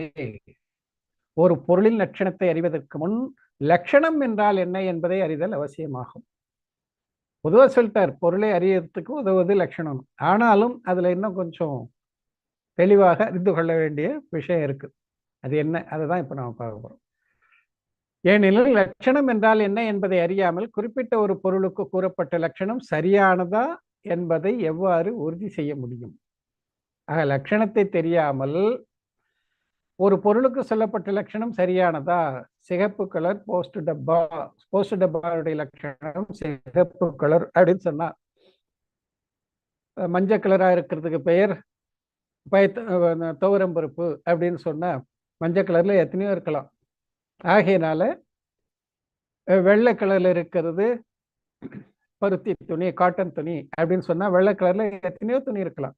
ஆக அதெல்லாம் உண்மையிலேயே லட்சணமாக ஆகாது. ஆகையினால்தான் சொல்றாரு, லட்சணம் என்றால் என்ன என்பதை அறியாமல் குறிப்பிட்ட ஒரு பொருளுக்கு கூறப்பட்ட லட்சணம் சரியா தவறா என்பதை எப்படி நாம முடிவு செய்ய முடியும்?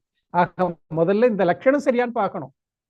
ஒரு பொருளுக்கு சொல்லப்பட்ட லட்சணம் சரியானதா? வெண்மை நிறமானது காட்டன் துணி, பருத்தி துணி அப்படின்னு சொல்ற லட்சணம் சரியா? அது முதல்ல லட்சணம் சரியான்னு பார்க்கணும். அப்புறம் தான் நாம பொருளை போய் சரியா, அந்த லட்சணத்தால் சொல்லப்பட்ட பொருள் சரியானதா இல்லையானதா அப்புறம் தான் நாம போய் பார்க்க முடியும். ஆகையினால சொல்லப்பட்ட லட்சணம் சரியான்றதை முதல்ல நாம பார்க்கணும். அதை தான் இங்க சொல்றார். அந்த லட்சணமே சரியில்லை என்றால் அதை வைத்து நாம் பொருளை அறிந்து கொள்ள முடியாது. சரி, லட்சணம்னா என்ன சொல்றாரு பாருங்க. நியாய தீபிகாவுடைய சூத்திரம் கீழே கொடுத்திருக்காங்க அடிக்குறிப்புல. வியதிகீர்ண வஸ்து வியாவிருத்தி ஹேத்துர் லட்சணம். வியதிகீர்ண வஸ்து வியாவிருத்தி ஹேத்து லட்சணம். லட்சணம் என்றால் வியதிகீர்ண வஸ்து வியாவிருத்தி ஹேத்து. வியதிகீர்ணம்னா கலந்து கிடக்கக்கூடிய வஸ்து பொருள்களுள் வியாவிருத்தி ஏதாவது ஒன்றை தனியாக அறிவதற்கு ஹேத்து காரணமாக எது இருக்கிறதோ அதற்கு பெயர் லட்சணம். கலந்து கிடக்கும் பல பொருள்களுள் ஏதேனும் ஒரு பொருளை நாம இந்த பொருளை தெரிந்து கொள்ள வேண்டும் என்று கருதுகிறோம். ஆக அந்த பொருளை நாம் தெரிந்து கொள்வதற்கு பிரித்து, அந்த பொருள்கள் கலந்து கிடக்கக்கூடிய பொருள்கள் இருந்து பிரித்து அறிய உதவும் காரணத்தை தான், அப்படிப்பட்ட தன்மையை தான் லட்சணம் என்பர். அடையாளம்னு சொல்லலாம், லட்சணம்னு சொல்லலாம். அடையாளம்னாக்க கொஞ்சம் வேற மாதிரி கருத்தும் வந்துடும். அதுக்காக தான் லட்சணம்ன்றதை அப்படியே நான் பயன்படுத்தியிருக்கிறேன். ஆக அடையாளம் என்ற சொல்லால் இங்க சொல்லப்பட்ட லட்சணத்தை புரிந்து கொண்டா ஓகே.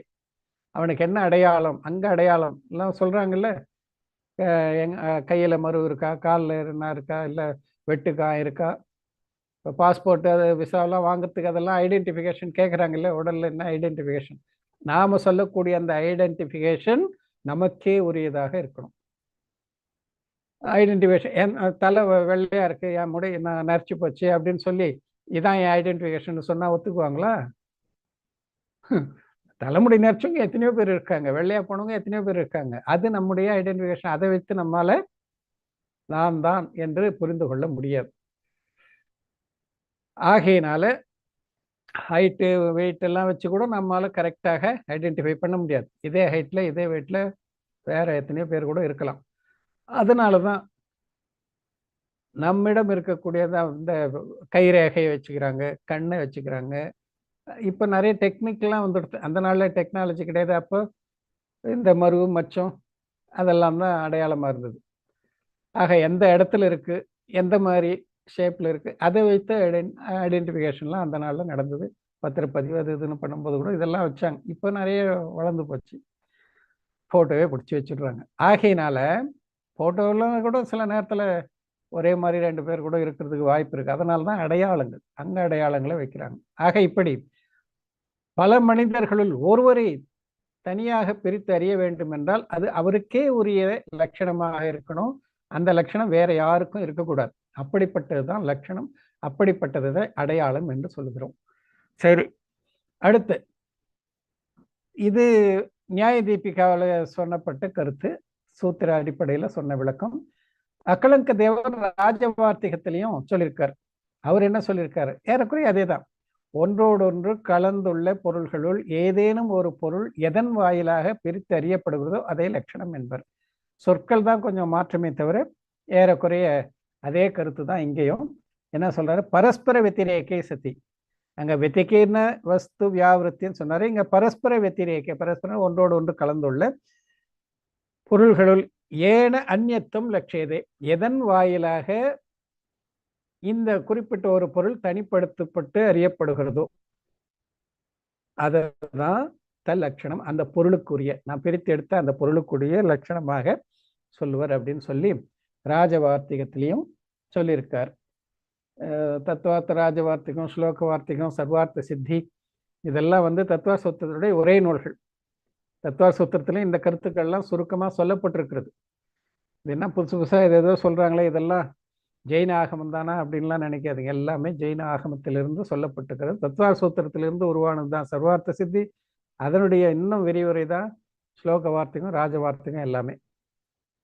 ஆக இதுல லட்சணம் என்றால் என்ன அப்படின்றதுக்கு கருத்து சொல்லிட்டார். சரி, லட்சணம் அப்படின்னு சொல்லிட்ட பிறகு, லட்சணத்தை புரிந்து கொண்ட பிறகு லட்சியம்னு ஒண்ணு இருக்கு. அது என்ன? ஆர்வலர் கேட்கிறார், லட்சியம் என்றால் என்ன? லட்சியம்னா இங்கேயும் அதே மாதிரி நீங்க லட்சியம்னாக நம்ம குறிக்கோள், உன்னுடைய லட்சியம், வாழ்க்கையினுடைய லட்சியம் என்னப்பா, உன்னுடைய குறிக்கோள் என்ன, வாழ்க்கையில நீ என்னவாக போற அப்படிலாம் கேட்குறோமே, அந்த லட்சியம் இது கிடையாது. ஆக இங்க லட்சியம் என்பதற்கு பொருள் வேறு, லட்சணம் என்பதற்கு பொருள் வேறு. லட்சணம் என்பதை ஒன்னா கூட அடையாளம்னு சொல்லிடலாம். ஆனா லட்சியம் என்பதற்கு குறிக்கோள் அப்படின்ற பொருள் கண்டிப்பாக கிடையாது. அதனாலதான் நான் அந்த சொற்களை அதே வார்த்தையை நான் பயன்படுத்தி இருக்கிறதுக்கு காரணம் அதுதான். நாம வேற வார்த்தையை பயன்படுத்தினோம்னாக்கா அதுக்கு வேற மாதிரி பொருள் புரிந்து கொள்வதற்கு அப்படிப்பட்ட ஒரு வாய்ப்பு ஏற்பட்டு விடும்ன்றதுக்காக தான் அந்த சொல்ல பயன்படுத்தியிருக்கிறேன். ஒருவேளை இந்த பரமாகம் படிக்கக்கூடியவர்கள் தமிழறிஞர்கள்லாம் நிறைய பேர் இருக்காங்க. அப்படிப்பட்ட தமிழறிஞர்கள் தமிழ் நூல்களில் இந்த சொல்லுக்கு என்ன இணைச்சொல் பயன்படுத்தப்பட்டிருக்கிறது, நீலகேசி முதலான தர்க்க நூல்லாம் இருக்கு, நான் படிக்கல. மேருமந்திர புராணத்தில் கூட இந்த மாதிரி சொற்கள் இருக்கலாம். ஆனால் அது இருந்து அது இதற்கு பொருந்தும் வகையில் இருக்குமாயின் நீங்க இருக்குதுனாலே நீங்க எங்கிட்ட அதை வெளிப்படுத்தலாம், சொல்லலாம். சொன்னீங்கன்னாக்கா நாம் அடுத்த பதிப்பில் அல்லது நாம் அந்த சொற்களை பயன்படுத்துவதற்கு எப்பெல்லாம் வாய்ப்பு கிடைக்குமோ அப்பெல்லாம் அந்த இணை சொல்ல பயன்படுத்தி கொள்வதற்கு வாய்ப்பாக அமையும். எங்கெங்கெல்லாம் உங்களுக்கு இது தோணுதோ இதை தமிழ் படுத்தியிருக்கலாமே என்று திரு இளங்கோனவர்கள்லாம், அவங்க அப்பாவெல்லாம் தமிழ் வித்வான், பெரிய வித்வான், அவங்கெல்லாம் இருக்காங்க. ஆகையினால இன்னும் எத்தனையோ பேர் தமிழ் அறிஞர்கள் நான் பார்க்குற, எத்தனையோ அந்த வாட்ஸ்அப் குழுக்களில் தமிழில் பிச்சு உதறாங்க. அதனால அப்பப்போ அப்படி பார்க்கும்போது தெரியுது, கவிதை அது இதுன்னு குழந்து கட்டுறாங்க. அப்படி தமிழ் ஆர்வம் உடையவர்கள் இந்த சொற்களுக்கெல்லாம் இணைச்சொல் தமிழிலே, தூய தமிழிலே இருக்குமாயின் கண்டிப்பாக தெரிவிக்க வேண்டுகிறேன். இது மாதிரி இன்னும் நிறைய வரப்போகுது. அதுக்கெல்லாமும் நீங்கள் தமிழ் சொல் இருந்ததுன்னா சொன்னீங்கன்னா அதை மாற்றிக்கொள்ளலாம், அதை பயன்படுத்தி கொள்ளலாம் என்று கூறி மீண்டும் இப்போ நம்ம விஷயத்துக்கு வருவோம். லட்சியம் என்றால் என்ன? லட்சியம் என்பதற்கு என்ன பொருள்ன்றது அறவுரையாளர் சொல்றார்.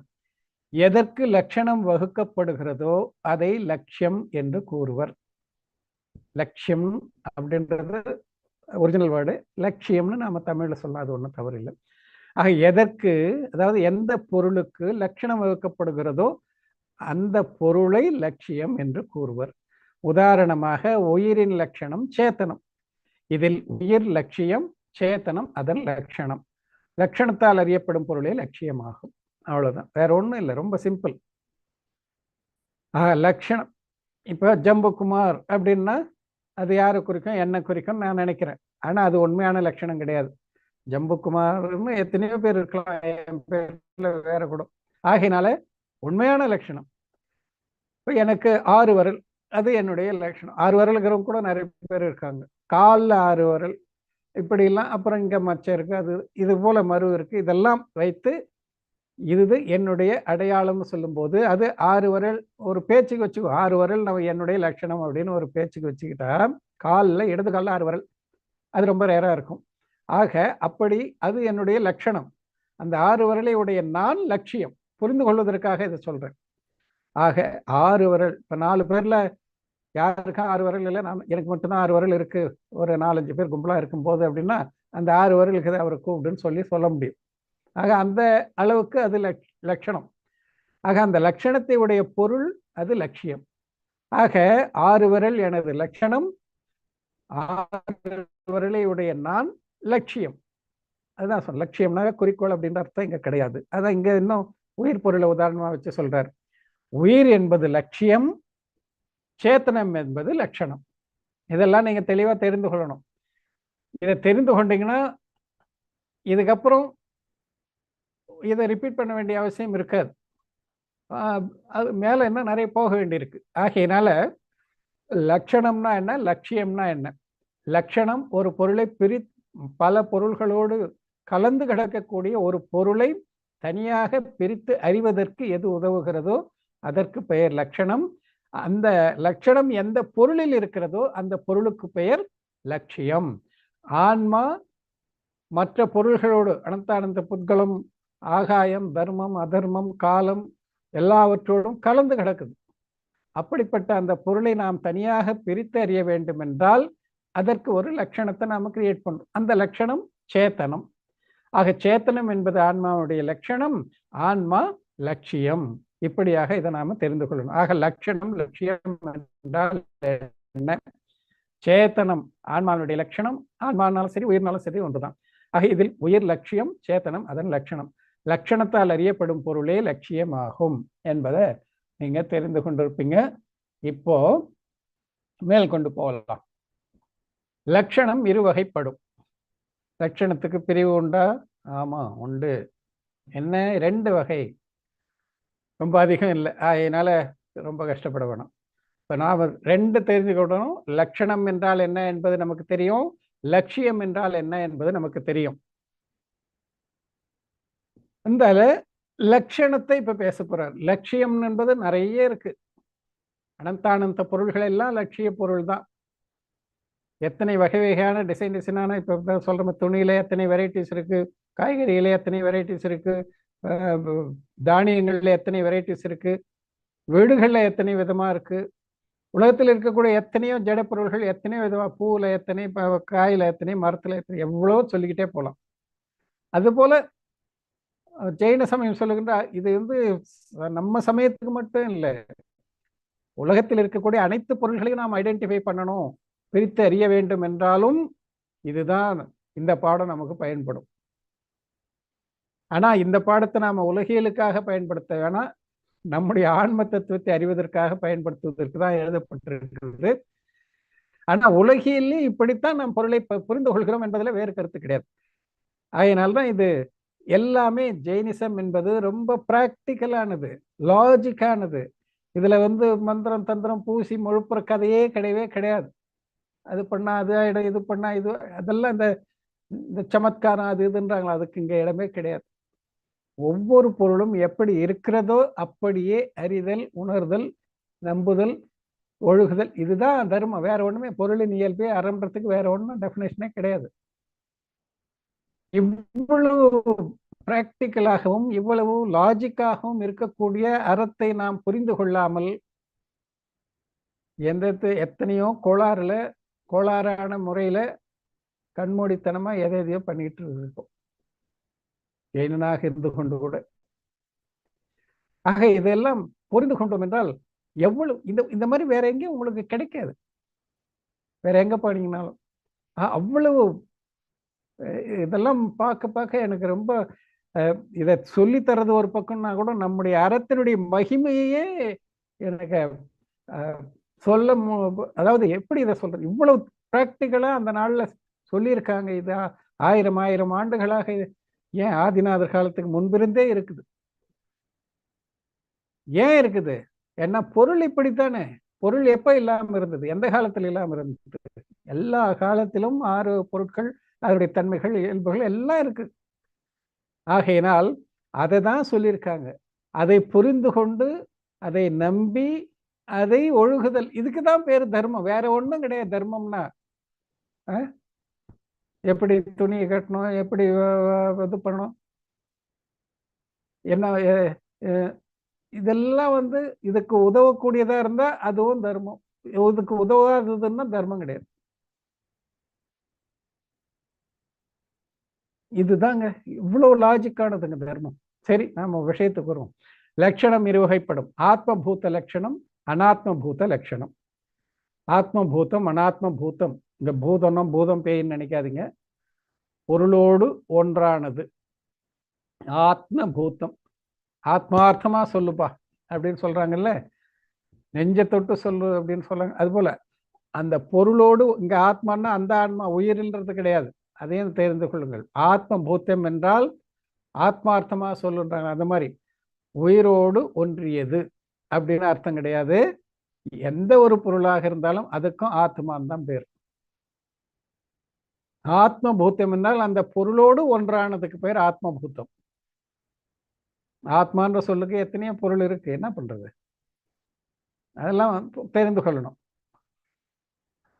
அவன் ஆத்மா அப்படி எப்படின்றமே, ஆத்மா என்றால் அங்க உயர்நிலை, அவனுடைய உணர்வு, அவனுடைய அந்த ஆள் சுபாவம், அப்படியோ அந்த மாதிரி பொருள் எல்லாம் நாம லௌகியத்துல பயன்படுத்துறோம். ஆனா இப்ப அந்த மாதிரி வழக்கெல்லாம் போயிடுச்சு, அதனால நமக்கு அது கொஞ்சம் தெரியறது கஷ்டமா இருக்கும். ஆக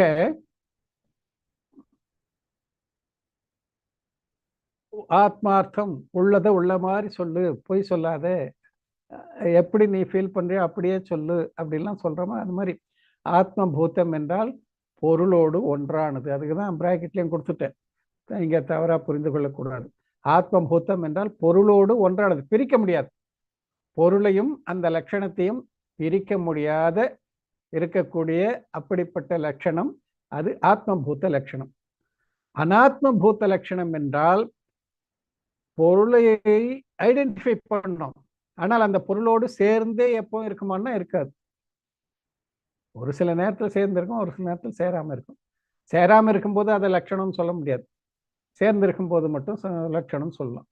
ஆக அப்படி பொருளினின்றும் வேறானது, ஆனால் ஒரு குறிப்பிட்ட காலத்துல ஒரு குறிப்பிட்ட இடத்துல அந்த பொருளை ஐடென்டிஃபை பண்றதுக்கு அது காரணமாக அமைகிறது.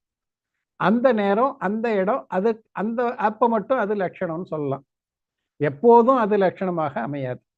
ஆக அது அனாத்ம பூத லட்சணம். அதை சொன்ன பாருங்க, போஸ்ட் டப்பா,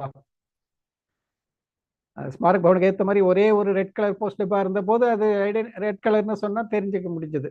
ஆனா அதுவும் பக்கத்திலேயே வேற ஒரு பாக்ஸ் வந்த பிறகு போயிடுச்சு, அப்போ அது ரெட் கலர்ன்றது ஐடென்டிஃபிகேஷன் கிடையாது, அடையாளம் கிடையாது. அது போல அனாத்ம பூத்த லட்சணம் என்பது பொருள் என்றும் வேறான லட்சணம்.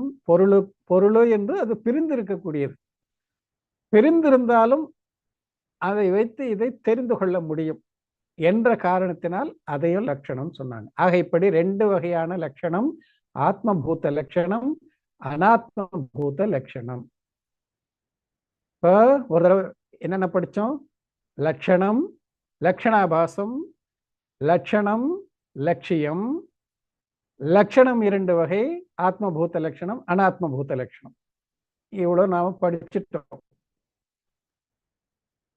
ஆக லட்சணம் என்பது கலந்து கிடக்கக்கூடிய பல்வேறு பொருள்களுள் ஏதாவது ஒரு பொருளை நாம் தெரிந்து கொள்ள வேண்டும் என்றால் அதற்கு எது உதவி புரிகிறதோ அது லட்சணம்.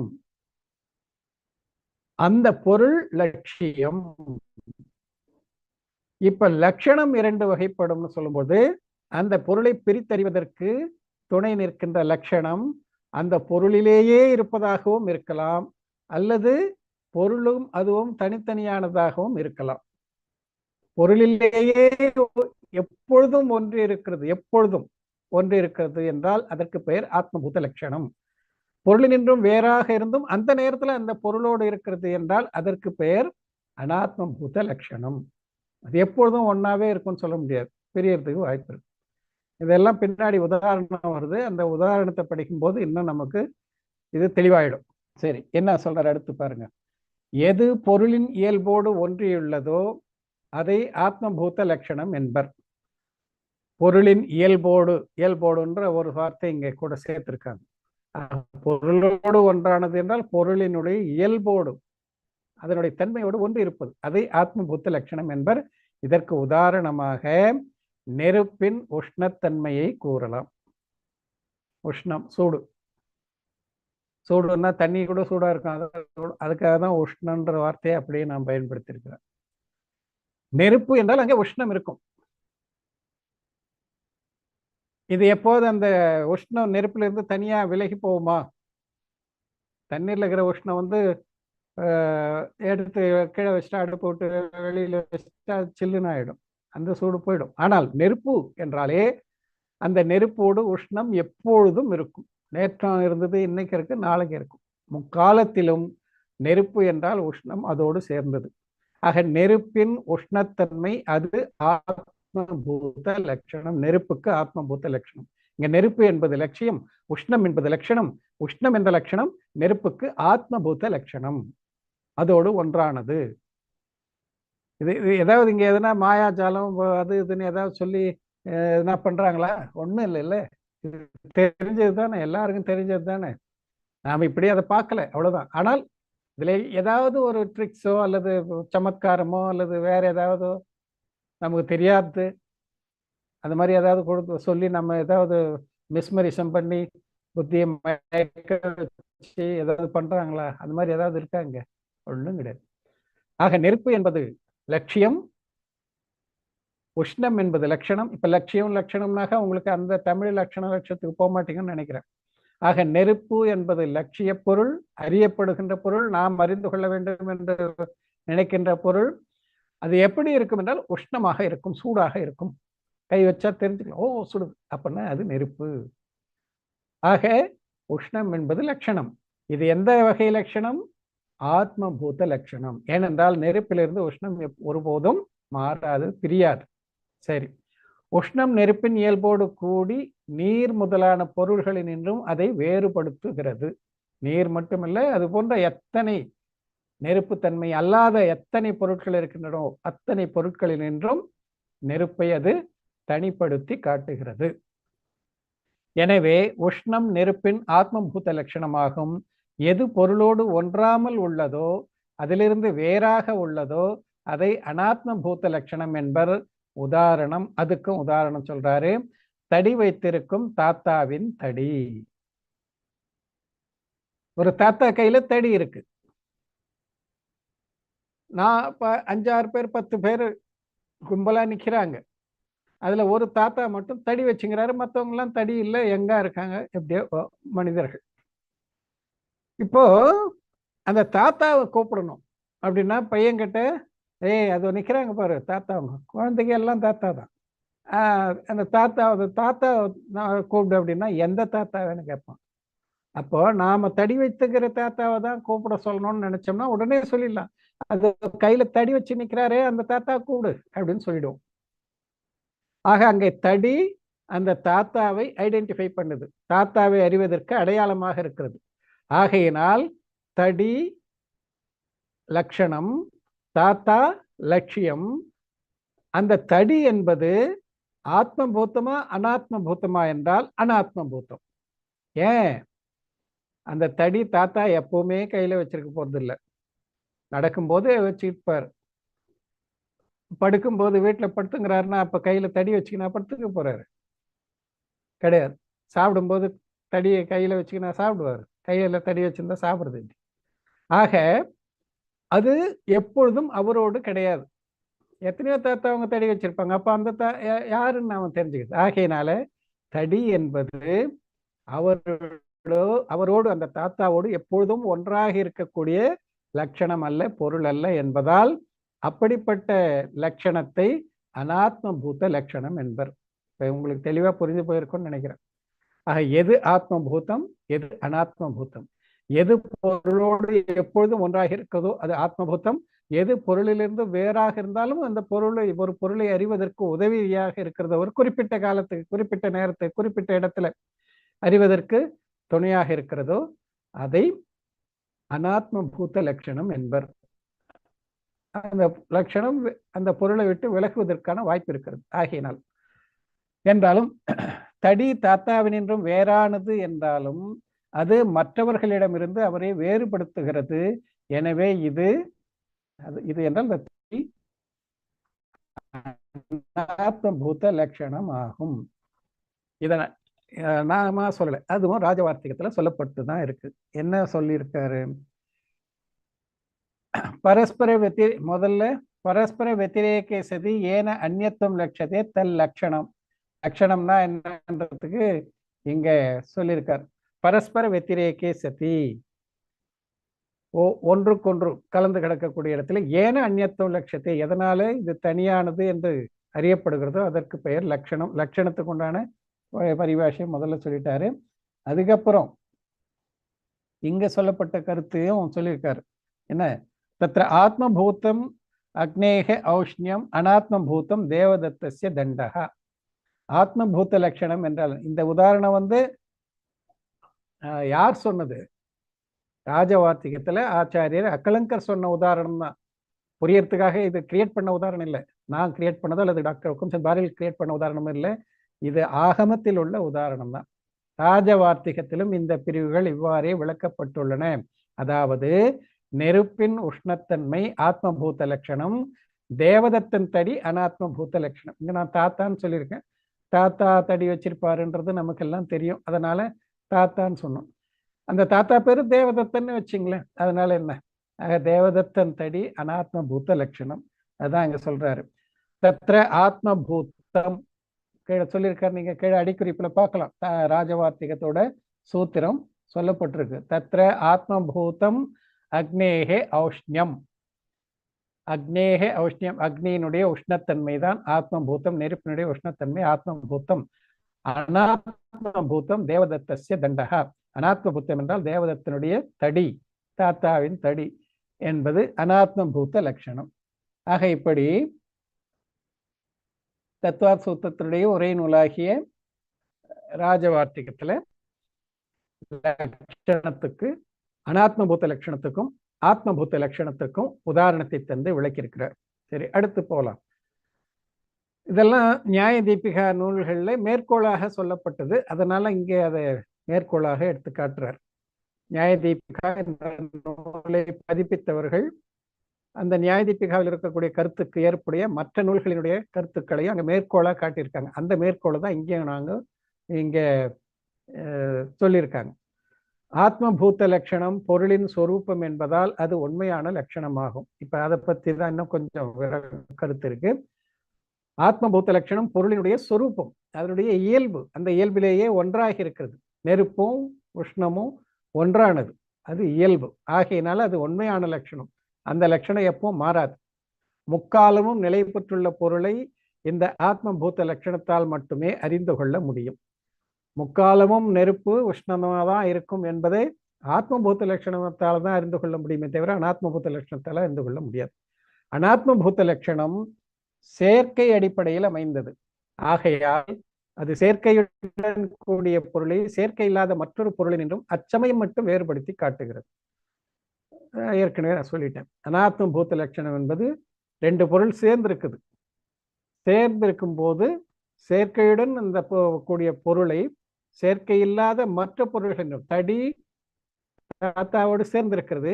இப்படி தடி தாத்தாவோடு சேர்ந்திருக்கக்கூடிய அப்படிப்பட்ட ஒரு தாத்தா தடி தாத்தா, தடி கொண்டிருக்கக்கூடிய தாத்தா தடி இல்லாத மற்ற பொருள்கள் அவர்களோடு சேர்ந்திருக்கும் பொழுது இவரை பிரித்தறிவதற்கு உதவுகிறது. அதுதான் அப்படிதான் இதை புரிந்து கொள்ளணும். ஆக அனாத்ம பூத்த லட்சணம் சேர்க்கை அடிப்படையில் அமைந்தது.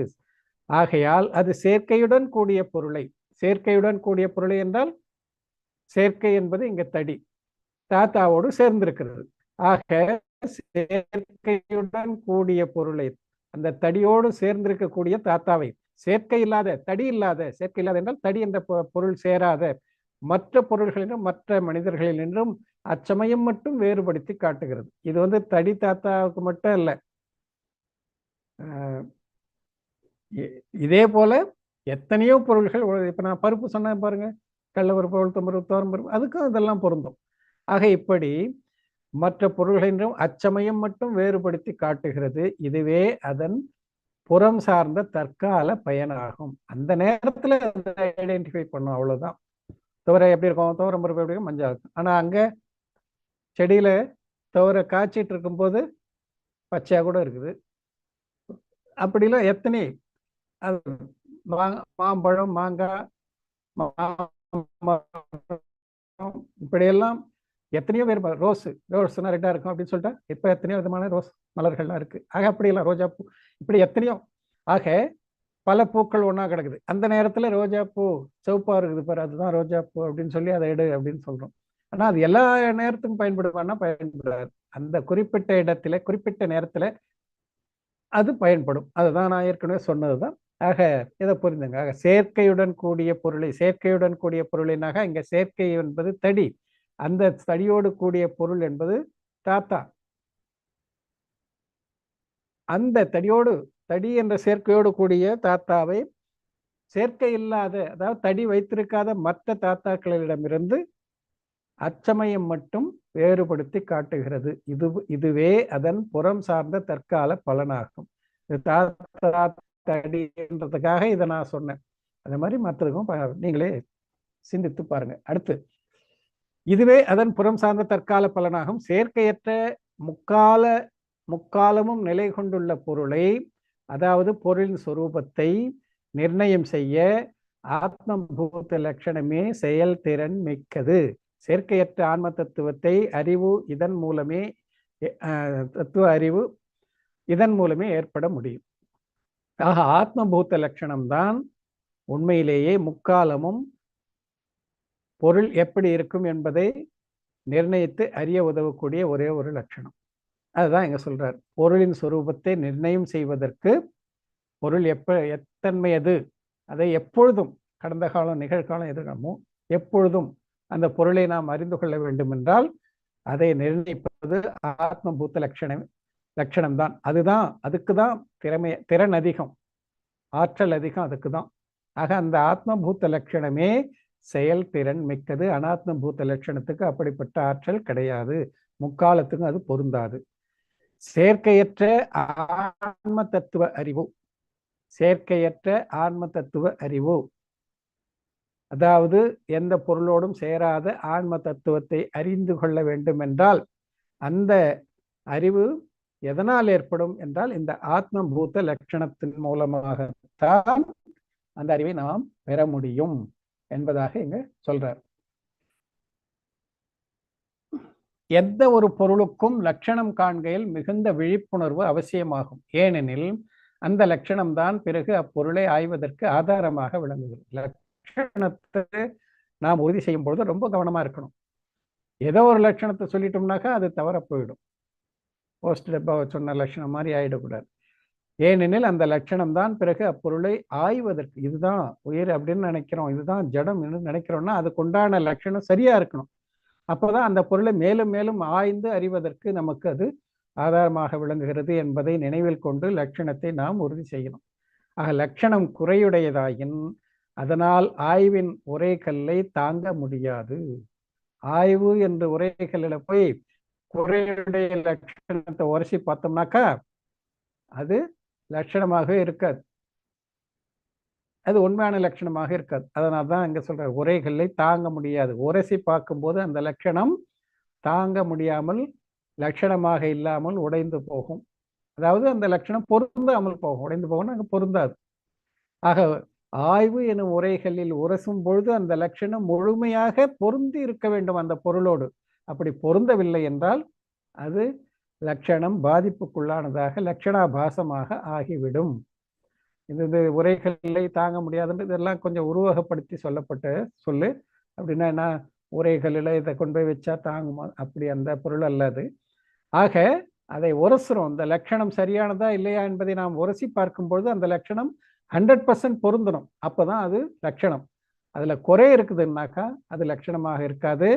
அதை நாம் ஆய்ந்து பார்க்கும் பொழுது அது பாதிப்புக்குள்ளாகிவிடும். அதனால நம்ம உண்மையான மெய்ப்பொருளை அறிந்து கொள்ள முடியாமல் போய்விடும். ஆக அதுதான் இங்கே நாம புரிந்து கொள்ளணும். அது தவறாக நிரூபிக்க, அப்போ நாம் பொருளையே தப்பா புரிந்து கொள்வதற்கான வாய்ப்பு ஏற்பட்டு விடும். குப்பை பாக்ஸை போஸ்ட் பாக்ஸ் நினைச்ச மாதிரி ஆயிடும். ஆகையினால அப்படி செய்யக்கூடாது. லட்சணம் குறையுடையதாகவும் இருக்குமா அப்படின்னு கேட்கிறார் ஐயமுடையவர். ஐயமுடியார்னு படிச்சுட போறீங்க. ஐயமுடியார்னு வேற. ஐயமுடையவர் என்றால் ஐயம் கொண்டிருப்பவர், சந்தேகம் கொண்டவர் கேட்கிறார், லட்சணத்துல கூட குறை இருக்குமா? ஆம், குறையில்லாத லட்சணமே லட்சணம். லட்சணத்துக்கு குறை இருக்குதுன்னா லட்சணமே கிடையாது. அதனால குறையில்லாத லட்சணமே லட்சணமாகும். குறையுள்ள லட்சணத்தை லட்சணாபாசம் என்பர். எந்த லட்சணத்துல குறை இருக்குதோ அதுக்கு லட்சணம்னு பெயர் கிடையாது, அதற்கு பெயர் லட்சணாபாசம். லட்சணாபாசம், ஆபாசம் அப்படின்றது தான் தமிழ்ல. ஆபாசம்னா அதுக்கு வேற மாதிரி பொருளும் உண்டு. அந்த ஆபாசம் இல்லை, லட்சணம் போல காணப்பட்டாலும் உண்மையான லட்சணமாக அது இருக்காது. பார்க்கறதுக்கு மேல இருந்த வாரியா லட்சணம் போல இருக்கலாம், ஆனால் உண்மையா அப்படின்னா உண்மை அது கிடையாது. எட்ட இருந்து பார்க்கறதுக்கு பர்வத்தா ரம்யாகன், தூரத்தக பர்வத்தாக ரம்யாக. எட்ட இருந்து பார்க்கறதுக்கு மலை ரொம்ப அழகா பிரமாதமா தெரியும். கெட்ட போனாதான் அதுல இருக்கக்கூடிய சிங்கம், புலி, விலங்குகள், முள்ளு, கல் எல்லாம். ஆக அது போல எட்ட இருந்து பார்த்துக்கு ஒருத்தர் லட்சணமா தெரியும், கிட்ட போனாதான். அது போல இங்க லட்சணம் என்பது இங்கே என்ன என்றால் அந்த பொருளை முழுமையாக அறிந்து கொள்வதற்கு உதவணும். எப்பவுமே அந்த பொருளை நாம் அறியணும்னா அந்த லட்சணம் நமக்கு உதவி புரியணும். அதுதான் லட்சணம். ஆனால் ஒரு சில லட்சணங்கள் ஒரு சில நேரத்துல இருக்கிற மாதிரி இருக்கும், ஒரு சில நேரத்துல அந்த லட்சணம் அந்த லட்சிய பொருளோடு பொருந்தாமே இருக்கும். ஆக ஒரு சில நேரத்தில் பொருந்தி ஒரு சில நேரத்தில் அந்த பொருளோடு பொருந்தாமல், அல்லது ஒரு சில பொருளில் பொருந்தி ஒரு சில பொருளில் பொருந்தாமல், அல்லது ஒரு பொருளுக்கு பதிலாக பல பொருளில் பொருந்தி, அல்லது ஒரு பொருளிலேயே முழுமையாக பொருந்தாமல், அல்லது அந்த பொருளுக்கும் அந்த லட்சணத்துக்கும் சம்மந்தமே இல்லாமல், இப்படியெல்லாம் லட்சணங்கள் இருக்கும். அப்படிப்பட்ட அந்த லட்சணங்களை உண்மையிலேயே லட்சணம் என்று சொல்ல மாட்டார்கள், அதை லட்சணாபாசம். லட்சணம் போல்வது அடையாளம் போன்று காணப்படும், ஆனால் அது உண்மையான அடையாளம் அல்ல. அப்படிப்பட்ட லட்சணாபாசம் 3 விதம்னு சொன்னாரு. அவ்வியாப்தி, அதிவியாப்தி, அசம்பவம் என்பதாக அதை 3ஆக பிரித்திருக்கிறார். அவ்வியாப்தினா என்ன, அதிவியாப்தினா என்ன, அசம்பவம்னா என்ன என்பதை பற்றியெல்லாம் இப்போ நாம் பேசுவதற்கு நேரம் இல்லை.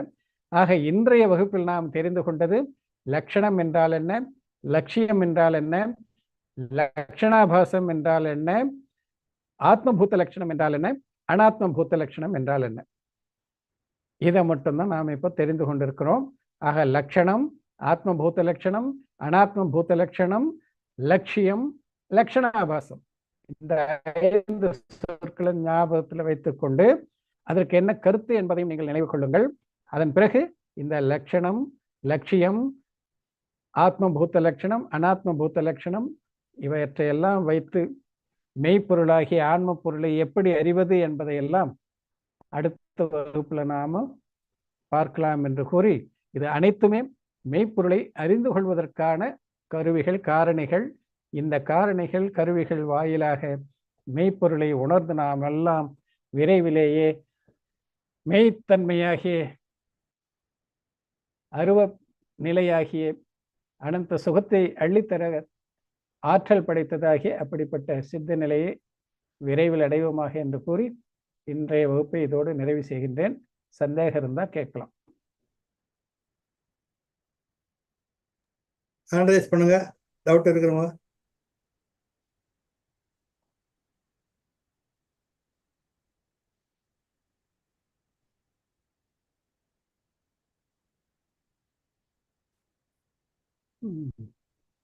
யாரும் சந்தேகம் இல்லைங்களா?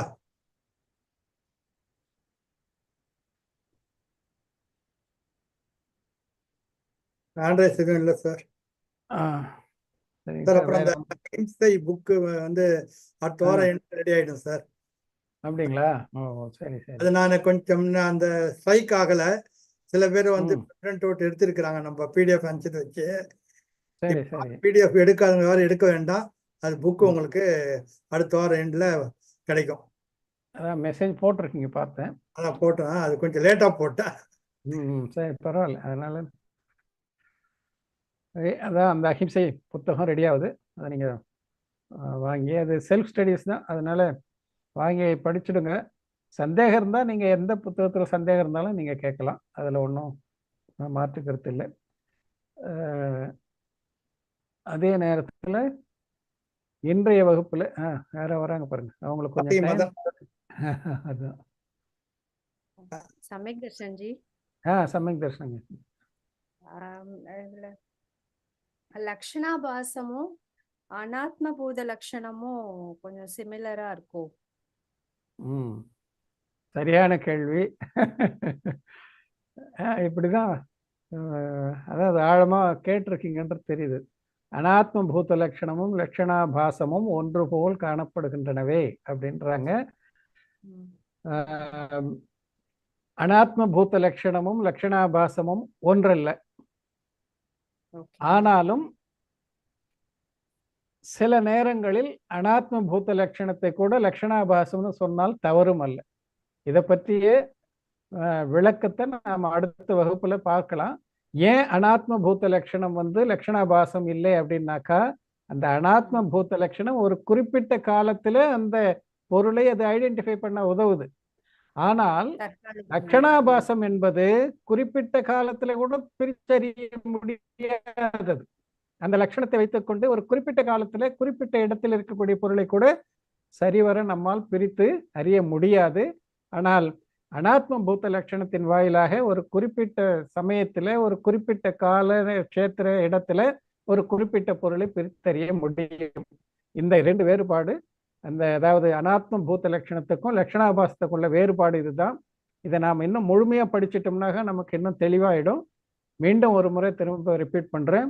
அனாத்ம பூதம் லட்சணம் என்பது ஒரு குறிப்பிட்ட பொருளை ஒரு குறிப்பிட்ட இடத்தில் ஒரு குறிப்பிட்ட காலத்தில் மற்ற பொருட்களிலிருந்து பிரித்தறிவதற்கு உதவுது. அப்படிப்பட்ட லட்சணம் அனாத்ம பூத்த லட்சணம். மற்ற காலத்துல அது உதவலைன்னா கூட அந்த காலத்துல அந்த நேரத்துல அந்த இடத்துல உதவுது. ஆனால் லட்சணாபாசம் என்பது எப்பொழுதுமே உதவாது. ஆனால் லட்சணம் போல காணப்படும். அது எப்படி என்பதை அடுத்த வகுப்புல பார்க்கலாம். இந்த 3 லட்சணாபாசத்தை நாம தெளிவா படிச்சிட்டோம்னாக்கா அப்போ நமக்கு இன்னும் தெளிவா புரிஞ்சிடும். இதை 3ஐயும் சொல்லிய பிறகு மீண்டும் ஒரு முறை நான் அதை ரிப்பீட் பண்றேன். அனாத்ம பூத்த லட்சணம் என்றால் என்ன, லட்சணாபாசம் என்றால் என்ன என்பதை மீண்டும் ஒரு முறை நான் ரிப்பீட் பண்றேன். ஒருவேளை நான் ரிப்பீட் பண்ண மறந்துட்டேன்னா நீங்க அப்பவும் கேட்கலாம். ஆக இரண்டுக்கும் உள்ள வேறுபாடு இன்னும் தெளிவாயிடும். ஏன்னா இது அவ்வியாப்தி அதிவியாப்தி சம்பவம். இப்ப நான் அதை விளக்குனாதான் உங்களுக்கு அதை புரிய வைக்க முடியும். நான் சுருக்கமா சொல்லிட்டேன். இதை சுருக்கமா சொன்னதையே நீங்க புரிந்து கொள்ளலாம்னு நினைக்கிறேன். அனாத்ம பூத்த லட்சணம் என்பது ஏதோ ஒரு வகையில் ஒரு இடத்தில் ஒரு காலத்தில் ஒரு சூழ்நிலையில பிரிக்க உதவுது. லட்சணாபாசம் அது அந்த மாதிரி கூட கிடையாது. ஆகையினால அது லட்சணாபாசம், இது அனாத்ம பூத்த லட்சணம். சரிங்களா? என்ன ஏதாவது சந்தேகம் இருக்குங்களா? அது குறையுள்ள லட்சணம்னு தானே ஜி சொல்றாங்க. நான் அதை எப்படி புரிஞ்சுக்கிறேன்னா இல்ல குறையுள்ள லட்சணம் என்பது லட்சணாபாசம் தான். இங்க அந்த நேரத்தில் தடி வந்து அந்த தாத்தாவை மற்றவர்களிடமிருந்து வேறுபடுத்தி காட்டுவதில் எந்தவித குறையும் கிடையாது. அந்த நேரத்தில் அது முழுமையாக அடையாளமாக லட்சணமாகத்தான் திகழ்கிறது. அது ஒரு நேரம் ஒரு சமயமாக இருந்தாலும் ஒரு மணி நேரமா இருந்தாலும் அது முழுமையாக அவரை தனிப்படுத்தி காட்டுவதற்கு உதவுகிறது. அப்ப எந்த குறையும் அது கிடையாது. ஆனால் ஒரு சமயம் கூட ஒரு கணம் கூட ஒரு பொருளை தனியாக பிரித்தறிய உதவாத லட்சணம் கூட இருக்குது. ஒரு கணம் கூட ஒரு க்ஷணம் கூட ஒரு பொருளை தனியாக தெளிவாக அறிய இயலாத அளவுக்கு கூட ஒரு சில லட்சணங்கள் இருக்கின்றன. அப்படிப்பட்ட லட்சணங்களுக்கு பேர் தான் லட்சணாபாசம். அது என்னென்னன்றது தான் மூன்றா பிரித்து சொல்ல போறாரு. அந்த மூன்றை வைத்து நாம் தெளிவாக இன்னும் அறிந்து கொள்ளலாம். ஆக ரொம்ப தெளிவாகவே இருக்கீங்க, கேள்வியிலிருந்தே தெரியுது. ஆக அனாத்ம பூத்த லட்சணமாகட்டும் ஆத்மபூத்த லட்சணமாகட்டும் இந்த இரண்டு லட்சணங்களுமே குறையுடையவை அல்ல, குறையற்றதுதான். ஆத்மபூத்த லட்சணம் முக்காலத்திலும் பொருந்தி இருக்கும். அனாத்ம பூத லட்சணம் ஒரு குறிப்பிட்ட காலத்தில் குறிப்பிட்ட இடத்தில் மட்டும் பொருந்தும், எல்லா காலத்துக்கும் பொருந்தாது. ஆனால் இரண்டை வைத்தும் பொருளை தனிப்படுத்தி பார்க்க முடியும். தடி வைத்திருக்கக்கூடிய தாத்தாவை ஐடென்டிஃபை பண்ண முடியும். தடி வைத்திருக்கிற தாத்தாவை கூப்பிடுன்னு சொல்லும் பொழுது நாம வேற ஒரு தாத்தாவை போய் கூப்பிட மாட்டோம். நாம சொல்லும்போது அது வேற பொருளுக்கும் பொருந்தினாதான் லட்சணாபாசம். அதை தான் நாம புரிந்து கொள்ளணும். வேற பொருளுக்கும் பொருந்தக்கூடாது, அந்த பொருள்ல கொஞ்சம் பொருந்தி கொஞ்சம் பொருந்தாம இருக்கக்கூடாது, அந்த பொருளுக்கும் அதுக்கும் சம்பந்தமே இருக்கவும் கூடாது. அப்படிப்பட்டது லட்சணாபாசம். அப்படி அதாவது அந்த பொருளுக்கு முற்றிலும் பொருந்தவில்லை என்றால் அதுவும் லட்சணாபாசம் தான். அந்த பொருள் முழுமையாக பொருந்தவில்லை என்றால் அதுவும் லட்சணாபாசம் தான். அந்த பொருளிலும் பொருந்தி வேற ஒரு பொருளையும் பொருந்தி இருக்குதுன்னா அதுக்கு பேரு லட்சணாபாசம். ஆனால் இங்க தடி வைத்திருக்கக்கூடிய தாத்தா என்றால் அந்த தாத்தாவை மட்டும்தான் குறிக்கும், வேற யாரையும் குறிக்காது. ஆனால் அது முக்காலத்துக்கும் பொருந்துமானா முக்காலத்துக்கும் பொருந்தாது. அது அவரோடு எப்பவுமே இருக்குமானா எப்பவுமே இருக்காது. அந்த அடிப்படையில தான் அது அனாத்ம பூத்தம். ஓகே, தெளிவாயிடுச்சு. தேங்க்யூ. அடுத்தது வேற யாராவது சொல்ற கருத்து போய் சேருதுன்றதுல ரொம்ப மகிழ்ச்சியா இருக்கு. ஆக அந்த அளவுக்கு கேட்குறாங்க பாருங்க. இந்த மாதிரி கேள்வியெல்லாம் இதுவரையிலும் நாம சொல்லும் பொழுது அதாவது ஒவ்வொரு நேரத்தில் ஒவ்வொருத்தருக்கும் ஒவ்வொரு தோணும். ஆக இது மிக மிக மகிழ்ச்சியை தரக்கூடிய ஒரு கேள்வி. அதாவது இந்த மாதிரி ஒரு கேள்வியை நான் எதிர்பார்க்கல, இருந்தாலும் கேட்டிருக்காங்க. ரொம்ப பாராட்ட வேண்டியது தான். ஆக இது மீண்டும் இந்த பிரமாகம் நடத்தினாலும் பாருங்க, ஆகமா தான் எவ்வளவு படித்தாலும் ஆகமத்தில் இப்படி நிறைய சந்தேகங்கள் வரும். ஊன்றி படிக்கும் பொழுது நமக்கு நிறைய கேட்க தோணும், புரிந்து கொள்வதற்கு இதெல்லாம் இதற்கு ஒரு வாய்ப்பு. ஆகையினால இது போன்ற சந்தேகங்கள் எது இருந்தாலும் பாடம் முடிந்த பிறகும் ஏற்கனவே நடத்திய பாடத்தில் இருந்தாலும் எது இருந்தாலும் கேட்கலாம். ஒண்ணுதான், கேட்பதில் எந்த தவறும் கிடையாது. அடுத்து நான் ஏற்கனவே சொல்லிட்டேன், அதாவது இந்த செப்டம்பர் மாதத்திற்குள்ளாக தர்மத்தின் 10 லட்சணங்கள் சார்ந்த சாராம்சத்தை எழுதி ரெடியா வச்சிருங்க. அக்டோபர் மாதத்திற்குள்ள முதல் பாகம் எப்படி முடிஞ்சிடும். பாடமாலா முதல் பாகம் பிளஸ் அஹிம்சை, அது இரண்டினுடைய சாராம்சத்தை அக்டோபர் முடியறதுக்குள்ள எழுதி ரெடியா வச்சிருங்க. நவம்பர் 5, 6ஆம் தேதிக்குள்ள நான் இந்த 2 தாள்களுக்குரிய சாராம்சத்தை வாங்கிடலாம்னு நினைக்கிறேன். அதுக்குள்ள நான் அங்கே வந்துடுவேன். அப்போ வந்துட்டா எனக்கு கொடுத்துட்டீங்கன்னாக்கா அதை உடனுக்குடனே கரெக்ஷன் பண்ணி, ஆக்சுவலாக ஒரு பாடம் முடிஞ்ச உடனே அந்த மார்க்கை அப்லோட் பண்ணணும், அதுதான் சிஸ்டம். ஆனால் நாம் கொஞ்சம் அவங்கக்கிட்ட பர்மிஷன் வாங்கியிருக்கிறோம். எங்களால் உங்களை மாதிரிலாம் ஃபாஸ்ட்டாக போக முடியாது. இங்கே வந்து உங்களுக்கு டைரெக்டாக உங்கள் மொழியிலே கிடைக்குது, இங்கே அதெல்லாம் மொழிபெயர்த்து சொல்லணும். அதெல்லாம் எவ்வளோ எங்களுக்கு நடைமுறை சிக்கல்லாம் இருக்குன்றதால கடைசி நேரத்தில் கூட அவங்க அக்செப்ட் பண்ணிக்கிறாங்க. இருந்தாலும் அதெல்லாம் கரெக்ஷன் பண்ணுறதுக்கு ரொம்ப கடைசி நேரத்தில் போயிட்டு முடியாத திணற வேண்டியதாக இருக்குது.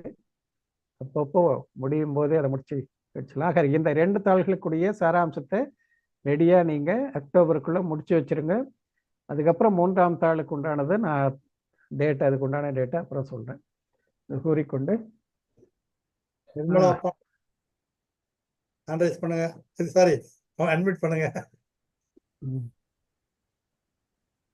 சார் இப்ப சமயக் தர்சனம் சார், சமயக் தர்சனம்.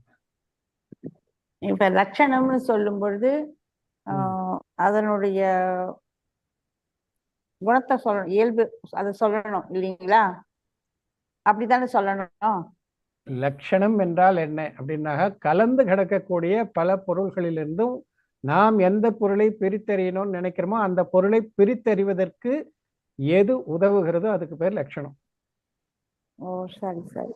அந்த பொருள் லட்சியம். எதை நாம் பிரித்து அறியணும்னு நினைக்கிறோமோ அந்த பொருள் லட்சியம். அந்த பொருளை மற்ற பொருட்களிலிருந்து பிரித்து அறிவதற்கு துணையாக இருப்பது, அதற்கு நமக்கு உற்ற துணையாக இருப்பது, அதுக்கு பேர் லட்சணம். ஆக அந்த லட்சணத்தை வைத்து தான் இது அது அல்ல என்பதை நாம தெரிந்து கொள்கிறோம். இது உளுத்தம் பருப்பு அல்ல, இது துவரம் பருப்பு தான் அப்படின்றத நாம எதை வைத்து அறிந்து கொள்றோம்? உளுத்தம் பருப்பு உருண்டையா இருக்கு, துவரம் பருப்பு அந்த மாதிரி ஷேப்ல கிடையாது, இது வெள்ளையா இருக்கு, இது அது மாதிரி நாம் ஐடென்டிஃபை பண்றதுல அந்த அந்த அடையாளம் அது லட்சணம். அந்த அடையாளத்தையுடைய பொருள் லட்சியம். அந்த அடையாளத்தை வைத்து நாம் பொருளை மற்ற பொருட்களிலிருந்து பிரித்தறிகிறோம் என்றால் அந்த லட்சணம் சரியான லட்சணம். பிரித்தறியாமல் குழப்பத்தை ஏற்படுத்துகிறது என்றால் அது லட்சணமே கிடையாது. லட்சணாபாசம். இப்ப காட்டுல நிறைய விலங்கு இருக்கு, தும்பிக்கையோட இருக்கிறது யானை அப்படின்னு சொன்னா அது சரியா இருக்குமா அந்த உதாரணம்? தும்பிக்கையோடு இருக்கிறது யானைன்னு சொல்றது சரியான உதாரணம் தான். ஏன்னா வேற எந்த மிருகத்துக்கும் தும்பிக்கை கிடையாது. நீங்க ரொம்ப ஃபாஸ்டா போய்ங்கிறீங்க. இதை இன்னும் படிச்சுட்டேன். படிச்சுட்டீங்க. அதான் அந்த 3 பிரிவுகள்லாம் இருக்கு. அந்த 3 பிரிவுகளை சொன்ன பிறகு இந்த மாதிரி கேள்விகளை நானும் கேட்க போறேன். ஆனா நீங்க கேட்கும்போது பதில் சொல்ல முடியாது. நானே கேள்வியை கேட்டு நானே பதிலும் சொல்லிடுவேன். ஆனா நீங்க சந்தேகம் இருந்தா கடைசியில கேட்கலாம். அதே நேரத்துல தேர்வுல எந்த மாதிரியான உதாரணம் வேண்டுமானாலும் வரும். அந்த உதாரணத்தை எல்லாம் நாம் ஃபேஸ் பண்ணணும். அதுக்கு உரிய சரியான பதிலை நாம் எழுதுறதுக்கு தயாராகணும். அதனால தான் ரொம்ப ஸ்லோவாக போயிட்டு இருக்கிறேன். ஆக இந்த சொற்கள் முதல்ல நமக்கு பரிச்சயமாகணும். அந்த சொற்களுடைய கருத்து என்ன என்பதை நாம் தெரிந்து கொள்ளணும். அதுக்கப்புறம் டீட்டெயிலாக போகலாம். இதை ஒரே வகுப்பில் கூட முடிச்சிடலாம். ஆனாலும் அவ்வளோ ஃபாஸ்ட்டாக போனாக்க இந்த சொற்களே நமக்கு ஞாபகத்தில் இருக்காது. அதுக்கப்புறம் அது அந்த சொற்கள் சொல்லுகின்ற கருத்து என்னன்று தெரியாது. அதனால கொஞ்சம் அதிகம் பரிச்சயம் இல்லாத லெசன்ஸ், அந்த பாடங்களை மட்டும் கொஞ்சம் ஸ்லோவாக போகிறேன். நமக்கு தெரிஞ்சதை கொஞ்சம் ஃபாஸ்ட்டாக போய்க்கலாம். இல்லை, அவங்க கேட்ட சந்தேகம் கூட இருந்தது. இப்போ நீங்கள் சொன்ன பிறகுதான் அது நிவர்த்தி ஆச்சு. லட்சணாபாசத்துக்கும் அனாத்ம பூத லட்சணத்துக்கும் அது இப்போ நீங்கள் மறுபடியும் 2 தடவை சொன்ன பிறகு கொஞ்சம் நல்லா புரிஞ்சுக்கிறேன். 3 தடவையே என்னவோ பாடம் எடுத்திருக்கிறேன். ஆனா யாரும் இப்படி ஒரு கேள்வி கேட்கல. இவங்க கேட்டுட்டாங்க. ஸோ அதான் இப்போ அந்த அளவுக்கு ரொம்ப சிந்திச்சு ஆழ்ந்து எங்கேயோ இருக்கிறாங்க. நான் எதிரில் இல்லை யாருமே. நீங்க யாரும் நான் கேட்குறீங்களா இல்லையா, கவனமா இருக்கிறீங்களா இல்லையான்னு கூட எனக்கு தெரியாது. ஆனாலும் கேள்வியில இருந்தே தெரியுது எல்லோரும் ரொம்ப கவனமா தான் கேட்குறீங்கன்றது. ரொம்ப மகிழ்ச்சி. பவ்ய உயிருக்கு இதான் அடையாளம்.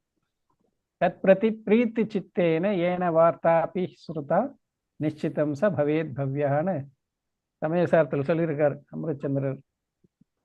ரொம்ப ஆர்வத்தோடு கேட்கிறவங்க கண்டிப்பாக பவ்ய ஜீவன், கண்டிப்பாக எதிர்காலத்தில் அவர்கள் முக்தி அடைவார்கள் அப்படின்னு அவர் ஆச்சாரியரே சொல்லிட்டாரு. அப்புறம் என்ன? அதனால ஒருத்தர் கேட்டாங்க, நாமெல்லாம் அபவ்ய ஜீவனா இருந்துடக்கூடாதுன்னு. அதுக்கு சான்ஸே கிடையாது. ஏனென்றால் ஆர்வத்தோடு நாம் இதில் இணைந்திருக்கிறோம், கேட்குறோம். அதனால பாவி நிர்வாண பாஜனம், எதிர்காலத்தில் கண்டிப்பாக வீடு பெற்றி நிலையான இன்பத்தை அடையக்கூடியவர்கள் தான். அதனால ஒவ்வொரு வகுப்பு முடியும் போது சீக்கிரமா, எவ்வளவு சீக்கிரம் யாரு இதுல இருந்து இந்த இடையூறுகள் இன்னல்கள் துன்பகத்திலிருந்து விடுபட முடியுமோ விடுபட்டு இந்த பேரின்ப நிலையை அடையணும். அதுதான். வேற யாருக்குன்னா சந்தேகம் இருக்குங்களா? மிக்க நன்றி ஜி. நன்றிங்க. தினவாணி பாகோலி. Thank you sir. சமயக் தர்ஷனம் ஜி. சமயக் தர்ஷனம் ஜி. அப்பனா இப்ப ஆத்மபூத லட்சணம்ங்கிறது தற்காலிகம் அப்படின்றீங்க. அது ஒரு ஏதாவது ஒரு குறிப்பிட்ட காலகட்டத்துல அதுவே நிரந்தரமாகுது அப்படின்னும் போது அது ஆத்மபூத லட்சணமாவும் மாறுவதற்கு வாய்ப்பு இருக்கா? அனாத்ம பூத்த லட்சணம் ஆத்ம பூத்த லட்சணமா மாறுமான்னு கேக்குறீங்க. அந்த மாதிரி மாறாது. அந்த மாதிரி மாறுதுன்னாக்கா அது அனாத்ம பூத்தம் கிடையாது. அந்த மாதிரி மாறதுக்கு வாய்ப்பே கிடையாது. முதல்ல எப்போதும் கூட உடன் இருப்பது, அதற்கு பேர் தான் ஆத்மபூத்தம். முக்காலமும். இப்ப கொஞ்ச நாளைக்கு அனாத்ம பூத்தமா இருந்து எதிர்காலத்துல அது அந்த பொருளோட ஒன்னா இருக்குதுன்னா அதுக்கு பேரு ஆத்ம பூத்தம் கிடையாது. அதுவும் அனாத்ம பூத்தம் தான். இப்ப நிர்மலா அம்மா கேட்டாங்க, யானை தும்பிக்கையோட இருக்கிறது யானை அப்படின்னு சொல்லி. இப்ப தும்பிக்கைங்கிறத நம்ம இதுவா சொல்றோமே தவிர அது அதோடைய சொரூபம் தான் அது. சோ அது அது இந்த இடத்துல வந்து அது ஆத்மபூத லட்சணமா மட்டும்தானே வர முடியும். அது அது ஆமா. எப்படி யானை அப்படின்றத ஒரு பொருள்னு எடுத்துக்கொண்டால் அதற்கு அடையாளம் தும்பிக்கை என்பது அது ஆத்மபூத்த லட்சணம் தான் யானைக்கு. அது அனாத்ம பூத்தம் கிடையாது. வராது? Okay okay. என்ன இன்னும் அந்த மாதிரி இருக்கும் சந்தேகங்கள்லாம் வரும். நாம இன்னும் அந்த பிரிவுகள் 3 இருக்கு பாருங்க. அந்த 3 பிரிவு படிச்சுட்டோம்னு வச்சுங்களேன், நம்ம நல்லா தெளிவாயிடும். நான் யானைன்றது ஒரு பொருள்னு எடுத்துக்கிட்டா யானை பிறப்பிலிருந்து அது இறப்பு வரை அந்த தும்பிக்கை உடல் தான் இருக்கு. அந்த அடிப்படையில் அது ஆத்மபூத்தம். யானை என்பதை ஒரு உயிர்னு எடுத்துக்கிட்டீங்கன்னாக்கா தும்பிக்கையோ உடலோ லட்சணம் கிடையாது. அதெல்லாம் அப்புறம் நாம விரிவா பார்க்கலாம். இப்ப அதெல்லாம் சொன்னாக்கா கொஞ்சம் குழப்பம் வந்துடும். அதனால ஸ்டெப் பை ஸ்டெப்பா போகலாம். யானை என்பதை ஒரு பொருள் எடுத்துக்கொண்டால் யானை குட்டியாக, அதாவது பிறப்பிலிருந்தே அதுக்கு தும்பிக்கை உண்டு, இறக்கும் வரை தும்பிக்கை இருக்கும். அந்த அடிப்படையில் தும்பிக்கை என்பது அதற்கு ஆத்மபூத்த லட்சணம். நன்றிங்க ஜி. நீங்க கேள்வி கேட்கதான் எங்களுக்கு இன்னும் துலக்கம் வருது. நான் வேற யாரோ ஹேண்ட் ரைஸ் பண்ண மாதிரி இருந்து இல்ல சார், வேற யாரும் இல்ல. சரி, முடிச்சிடலாங்களாப்பா?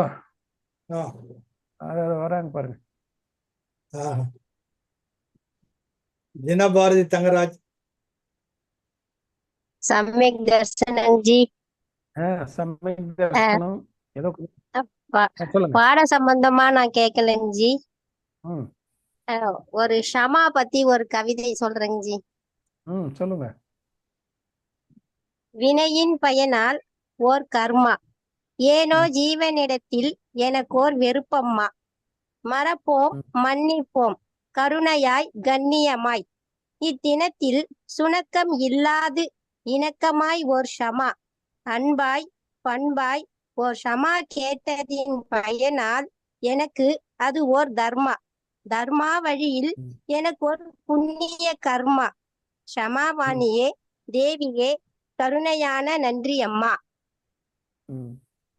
இன்னும் ஒரு கவிதைங்கி, மன்னிப்புன்னு சொல்லிட்டு, பாவத்தின் வினையால் செய்தேன் ஒரு தப்பு, பாவத்தின் வினையால் செய்தேன் ஒரு தப்பு, அடைந்தார் கொந்தளிப்பு, பாவனையோடு கேட்டேன் மன்னிப்பு, உடனே ஒரு நகைப்பு, பரிசாக ஓர் சிரிப்பு, பகை உதிர்ப்பு, உறவு செழிப்பு, நட்பு வளர்ப்பு, இனிப்பாய் ஒரு புன்னகை பூ அவர் முகத்தில், இனிப்பாய் ஒரு புன்னகை பூ அவர் முகத்தில். நன்றிங்கி.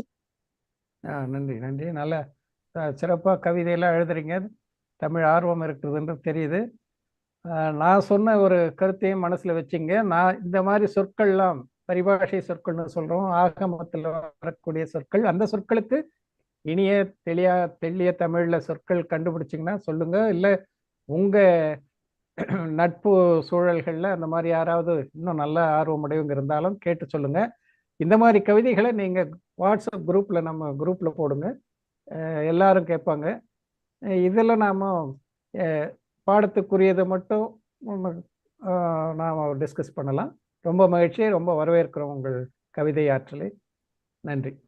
நன்றிங்க. அதான் நான் முன்னாடியே சொல்லிட்டேங்க, பாட சம்பந்தமா இல்லைங்க சொல்லி. இல்ல அது பரவாயில்ல, நீங்க தெரிஞ்சுக்கிறீங்கன்றது தெரியுது இல்லை, எங்களுக்கும் தெரிய வைக்கிறீங்க. அது விதத்துல நான் வரவேற்கிறோம். நன்றிங்க, உங்க ஆசீர்வாதங்க. நன்றி. அடுத்தது யாருங்க?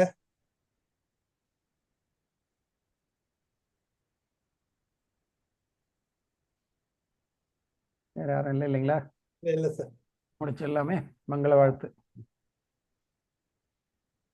திங்கள் மும்மாரி பெய்க திருவரம் வளர்க செங்கோல், நன்கினி தரசன் ஆழ்க நாடெல்லாம் விளைக, மற்றும் எங்குள ரத்தினோரும் இனிதோழி வாழ்க, எங்கள் புங்கவன் பயந்த நன்னூல் புகழடு பொலிகமிக்கே.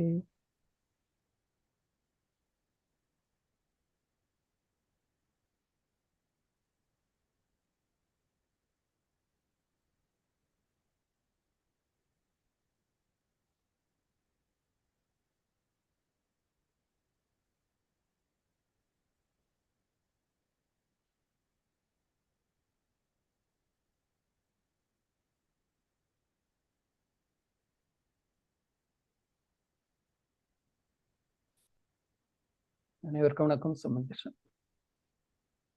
வணக்கம் சார்.